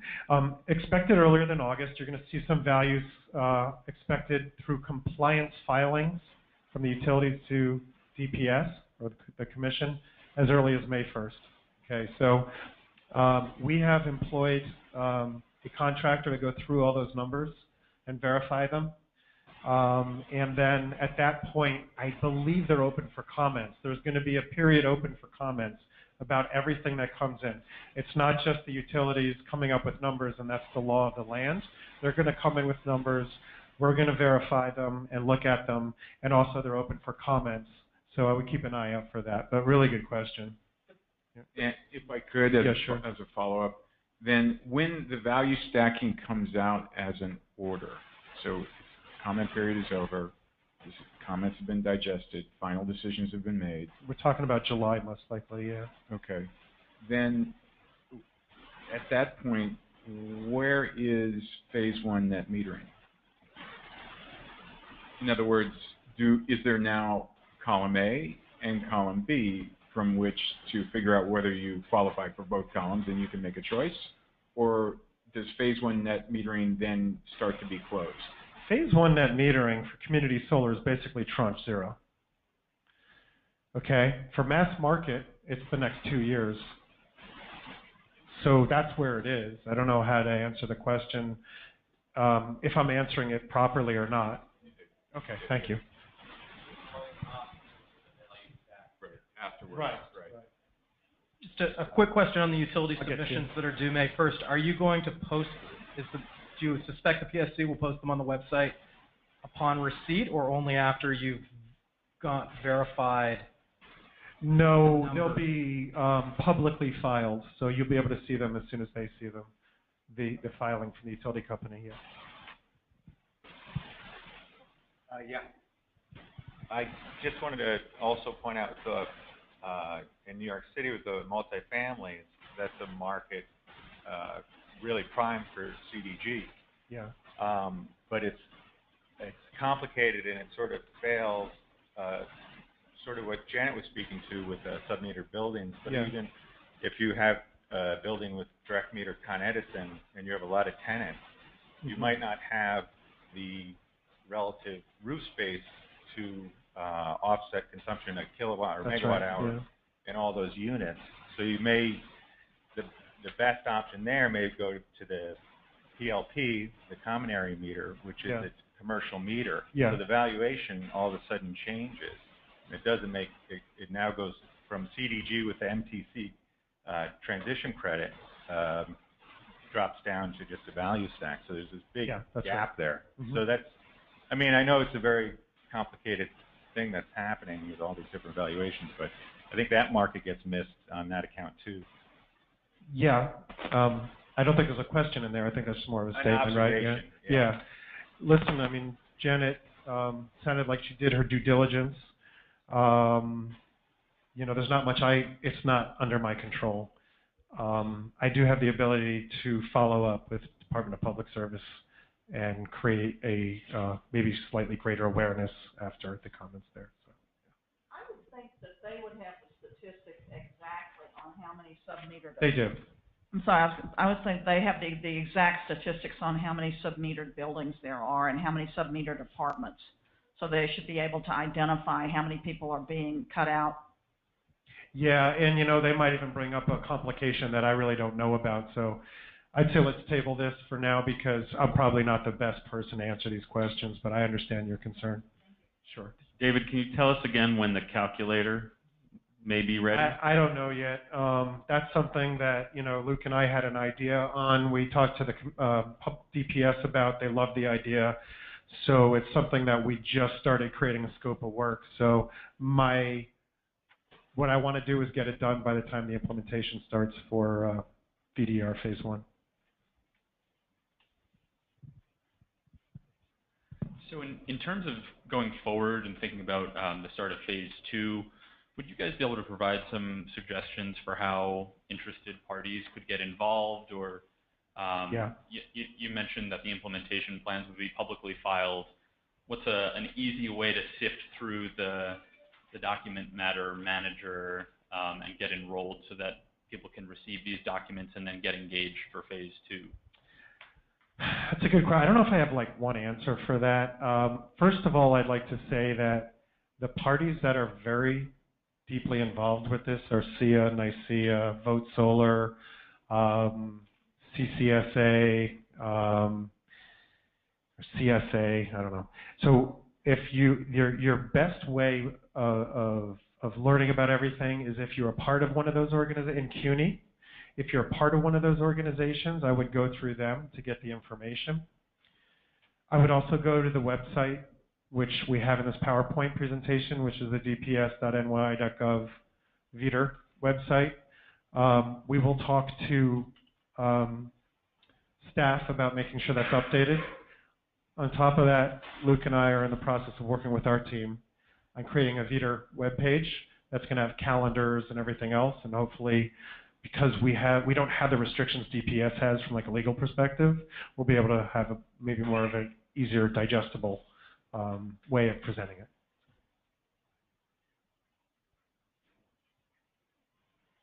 I just, want to say again, we're here to help. We know it's complicated. I'm slightly excited that you're all starting to use the acronyms from this PowerPoint slide. It makes me feel like we have some level of success here. That was really cool. Again, we're going to be here. This is still an organic situation, right? We don't have values, the process, the billing. Like there's some outstanding issues here and some big outstanding issues that we need to settle. But we understand it, and there's a lot of people that have similar concerns that you do, but don't take that for granted. Like to Janet's point, she had a really good idea, a concern, a big demographic that could affect. So I'm glad you, submitted your comments. But I just want to thank everyone for coming and everyone on the webinar. Again, it's myself, David Sandbank, Luke Forster, and Jason Doling from NYSERDA. We're here to serve if you need anything. So thanks again.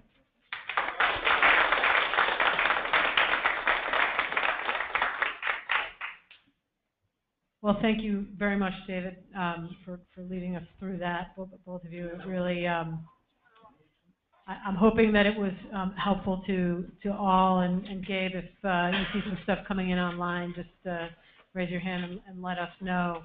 I think Ben from the Mayor's Office of Sustainability raised a good sort of segue actually about where do we go from here? How do we make sure that we all stay attuned to what's going on and raise questions when they come up, and how do we do that? And certainly, for those of you who know CUNY and the Ombudsman program, we're not advocates. We're here to be that objective third party in the room, and so if there are questions, if there are issues or things you want to bring to the forefront, please let us know that. We'll make sure that, just as we did today, that the right people are in the room to explain to us the whys and the hows as much as they can and as much as is available. And at the same time, Ben and his team at the Mayor's Office of Sustainability are very much in the weeds and walking through the PSC process and in Albany, and so they are here to take charge when there's something that comes up, and things like the tax abatement and other great efforts that have helped this marketplace have really been a result of the relationship of the partnership and of the Mayor's Office willingness to sort of take things to Albany when they need to be brought there. So with that, I wanted to take us back to the survey and just sorry, I'm just going to take us quickly through a couple of follow-up questions. So most of you said you were not involved in the process on the front end.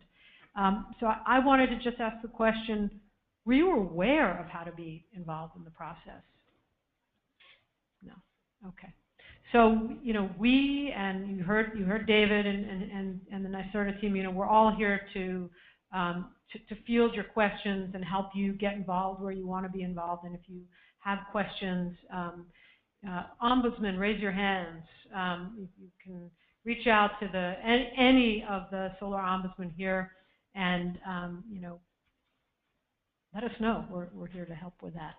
I do want to have a quick moment of conversation in terms of how can communication around the process be improved. Those of you on the webinar, feel free to type your responses to this, and we'll collect that. Those of you in the room, do you read our bulletins or newsletters? Raise of hand. Are you on our mailing list? Is that a good way to be letting you know information? Is there another way? How do you get your information? Can anybody? Is it mostly email? Mostly newsletters and emails? Okay, good. All right. And for those of you, again, web and here, what do you see as the biggest change to your business model as a result of what you just heard and as a result of this phase one? Do you see big changes that you're going to have to make?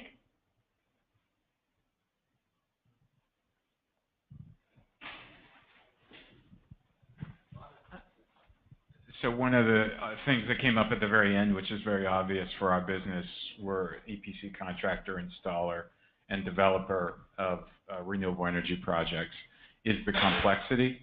And the complexity of developing projects in New York State has to ripple through our whole organization.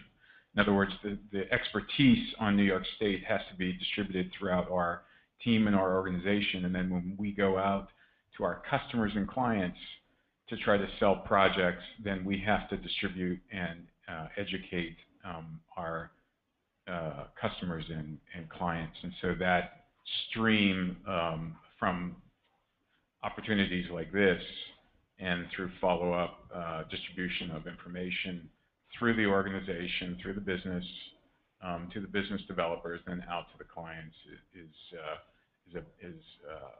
more effort and energy that's going to have to be applied to the process.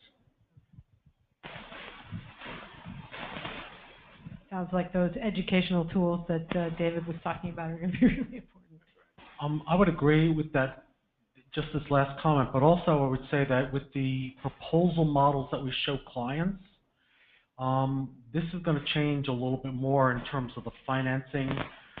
So we're going to need to change the models that we use presenting to clients, and that's where the unknowns that we don't know now of the figures and the dollars and the cents, how that's going to affect clients and what they're looking at, whether they're looking at immediate, short-term, long-term returns. And whenever you sit in front of a CFO, they want to see the numbers. When you sit in front of a facilities manager, they want to know that it's going to work. So there's different parts of this.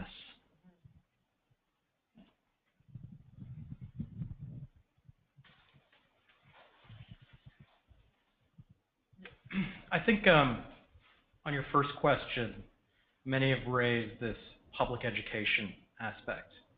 And I just caution there, NYSERDA has talked about developing some tools. It still remains to be seen in this territory what Con Edison is going to be doing on their website to explain this to people. So I think it's really, that question you posed is really an issue of coordination between yourselves, NYSERDA, and Con Edison, so there isn't duplication, but rather you may fill in gaps that they don't serve. What I will say is that looking forward, there's probably going to need to be an ombudsperson role here. This is complicated. Things are going to get lost in the cracks. People are going to have questions about their bills. Hey, I thought I'd get paid this much. I only got paid this much. And how is that going to be resolved? I mean, just as an anecdotal case, we've had an issue that we've raised with your office for months regarding some clients that haven't been seeing net metering credits on their bills. I mean, that's a very basic thing. That should be really simple. And that issue has not been resolved. And so how is the role of the ombudsperson interfacing with Con Edison going to work when we move to this new era of complexity? And I think that's really something that you at CUNY need to ask yourselves, because it's going to be a problem. It's going to be a problem, a combination of we don't have a lot of answers yet, so there'll probably be some level of frustration in the near term while we wait for answers. I mean, my suggestion would be that you somehow try to hive off the interconnection issues with Con Edison versus the non-interconnection issues. I mean, we just finished last week that cooperative on interconnection. Yeah. And certainly a reticence we have as an installer in the city is because interconnection is so important. Interconnection at the end of the day is whether our businesses fail or succeed. Some of these other accounting issues and how we explain this, while really important, are secondary. Our concern is, honestly, if we pepper Con Edison with too many questions that are not related to interconnection, that may negatively come back and bite us on the interconnection side. It may, but remember that, Con Ed has had a long-standing relationship with the partnership and with CUNY, and actually one of our former ombudsmen is now an ombudsman at Con Ed. So, I think they've made a commitment to try to be there, but sometimes, we also have to recognize that it's process. Organizations have process, and just the same way that, we have to wait for PSC to go through its process, or NYSERDA to go through its process to develop materials, or CUNY to develop materials. Con Ed also, if we're asking them to change their billing process, they're going to have an effort to go through. But I do believe that one of the things I can say as somebody who's been in and around this business for a couple of decades now, as scary as that may feel to me to say, I think we're in a much better position now than we were, in that people are around the table. We actually have an ombudsman or two at Con Ed that we can reach out to. We have a staff of ombudsmen here at CUNY working on things like storage and solar. So I think that, I think we can take some solace in that while there are some questions that need to be answered, we have an incredible team of folks from David and his staff and others, trying to get their heads around this. But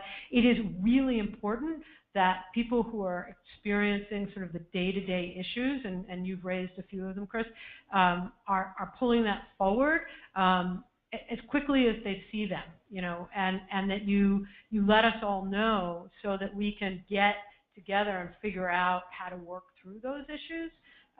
But it is very interesting to me that when we talk about, were you involved in the process, or did you know how to be involved in the process, that not many hands went up. So that means that the first step, I think, at least that I can see coming out of this sort of a meeting, is a recognition that we really need to make sure that all of you know where to be involved, how to be involved, and try to make that as easy a process as possible, because the fact is, you all have day jobs making sure that hockey stick growth keeps moving, and so we don't want you all to stop doing what you do day to day, but at the same time, we need that feedback. So, we have to think about what are the tools, for example, that we can use to make that happen.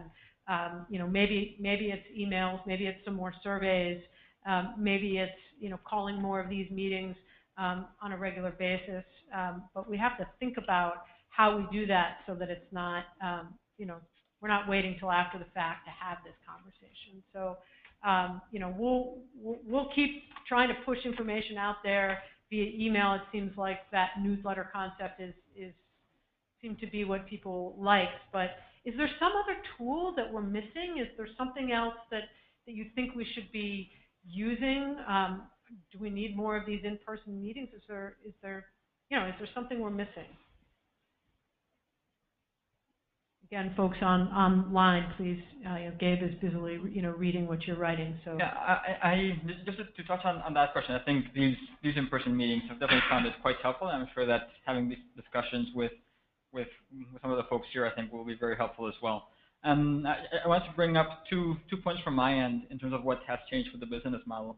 I think our business model involves bringing in financiers to own the project long term. We don't have that on our own balance sheet. And for myself, being in New York City, I'm getting to understand VDER quite well. But when I talk to these financiers based elsewhere, they're scared of it.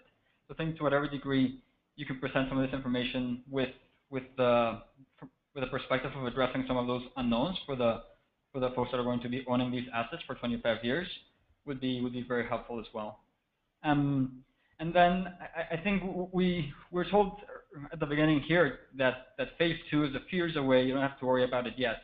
But the reality is that some of these projects have very long development cycles, and to me it is a concern how much we want to invest right now on a project that might be completely different in 2 years under phase 2. And great, your timing is perfect.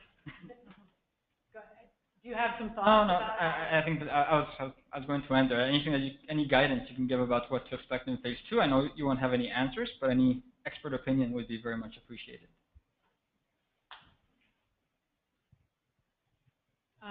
Ben, I don't know if you want to stop. Do you have thoughts about about the framework of New York City in terms of advocating to make sure that we head into phase 2 in the smartest way possible?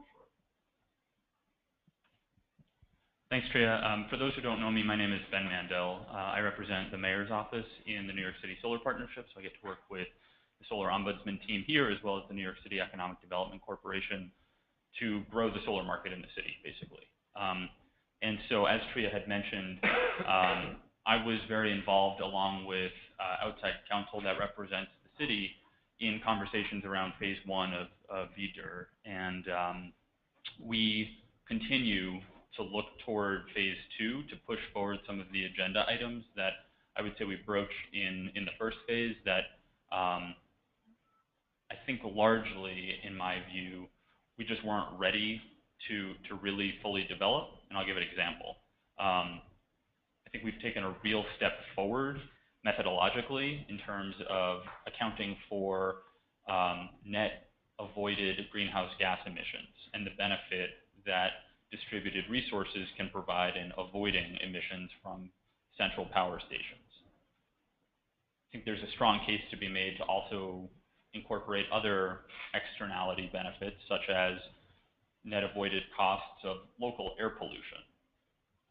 There is, similar to how we have some measure of carbon pricing incorporated into wholesale, the LBMP, There's also some of that accounts for more localized pollutants, so sulfur dioxide, nitrous oxides. But we understand that particularly in disadvantaged communities, particularly in urban areas, areas that are nearer to generating stations in cities, for instance, can bear a disproportionate burden in terms of public health. So that's an agenda item that, from the city's perspective, and hopefully from others within the solar community, we want to continue to elevate through the process and inject into the program design as we move forward, and trying to develop a long-term methodology to supplant net metering. We also, I think, similar to what David was mentioning about potential adders for the types of projects or deployments we'd want to see. David had mentioned, I think, parking lot canopies and carports. I'm not sure if there were other types of adders under consideration. We had proposed basically working with utilities and working with the state to identify pockets of public policy priority areas within municipalities and trying to assign locational adders to those, so that, one could imagine ratcheting those incentives up or down over time so you're getting the signal right and encouraging the types of deployment that you want to see to advance policy goals like socioeconomic status, historical deployment of DER, DER penetration, things like that. So I just kind of wanted to provide a sense of the types of issues that we have tried to elevate and will continue to try to do that, but also to give you a feel for, I think, some of the levers that will be on the table, at least I would hope, as we go forward starting this May in the Phase II process, to build in some additional values that you might think really can change the calculus for some developers or potential customers, and that we haven't quite yet cemented clear thought around in terms of how we can monetize that as a benefit to customers. So while I definitely consider more folks to get directly involved in the Phase II process, I think David raised a good point that the solar industry groups are a very effective voice for the industry. It would be great to go through them, but I also want to volunteer my availability to advocate on behalf of solar installers in New York City. We will certainly continue to be very involved in this process. So if there are things that you want to explore promoting and putting on the agenda for Phase II, let's absolutely talk, and we can do that offline, or I'll give you my card and we can chat anytime.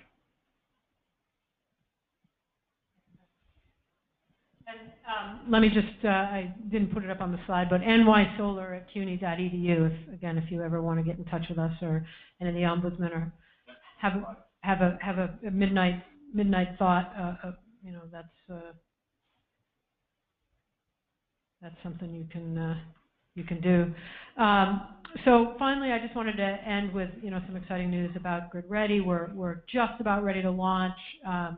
We will likely launch it officially at the NY Solar Summit. It may go live a little before that, but that's going to be a wonderful tool for being able to see that early view of whether or not a site that can host over 200 kW has any issues, if you will, on the grid side. So I know you guys have been hearing a little bit about Grid Ready over time, and we're very close to launch. So I think that'll also be a very helpful tool for those of you looking at those larger projects. And we will go back.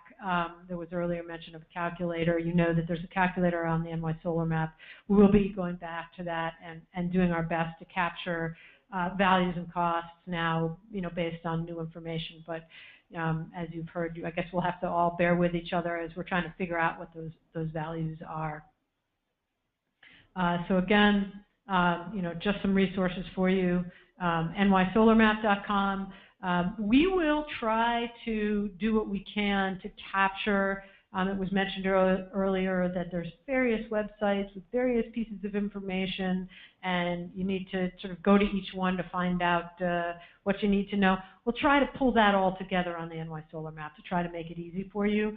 That doesn't mean you shouldn't go to those other sites. There's very specific information on every one of them, but we will do our best to capture it and make it easier for you to get to where you need to be.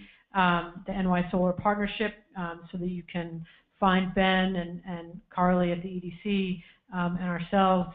And again, if you want to reach out to an ombudsman, nysolar@cuny.edu. And this year, the Solar Summit, June 21st, there'll be lots more conversation in this regard at the summit. And this year, we're going to have distributed conversations. So when you get on to register, pick a topic item that you want to talk about. There'll be a table dedicated to different topic items, and there'll be a facilitated conversation so that it really, truly will be a summit where your ideas will help steer actions in particular areas throughout the year. So June 21st, we look forward to seeing you all there. With that, I think we will call it the end of the webinar, just on time. It is exactly 5 o'clock. So I thank everybody for joining us and look forward to talking with you all in the future.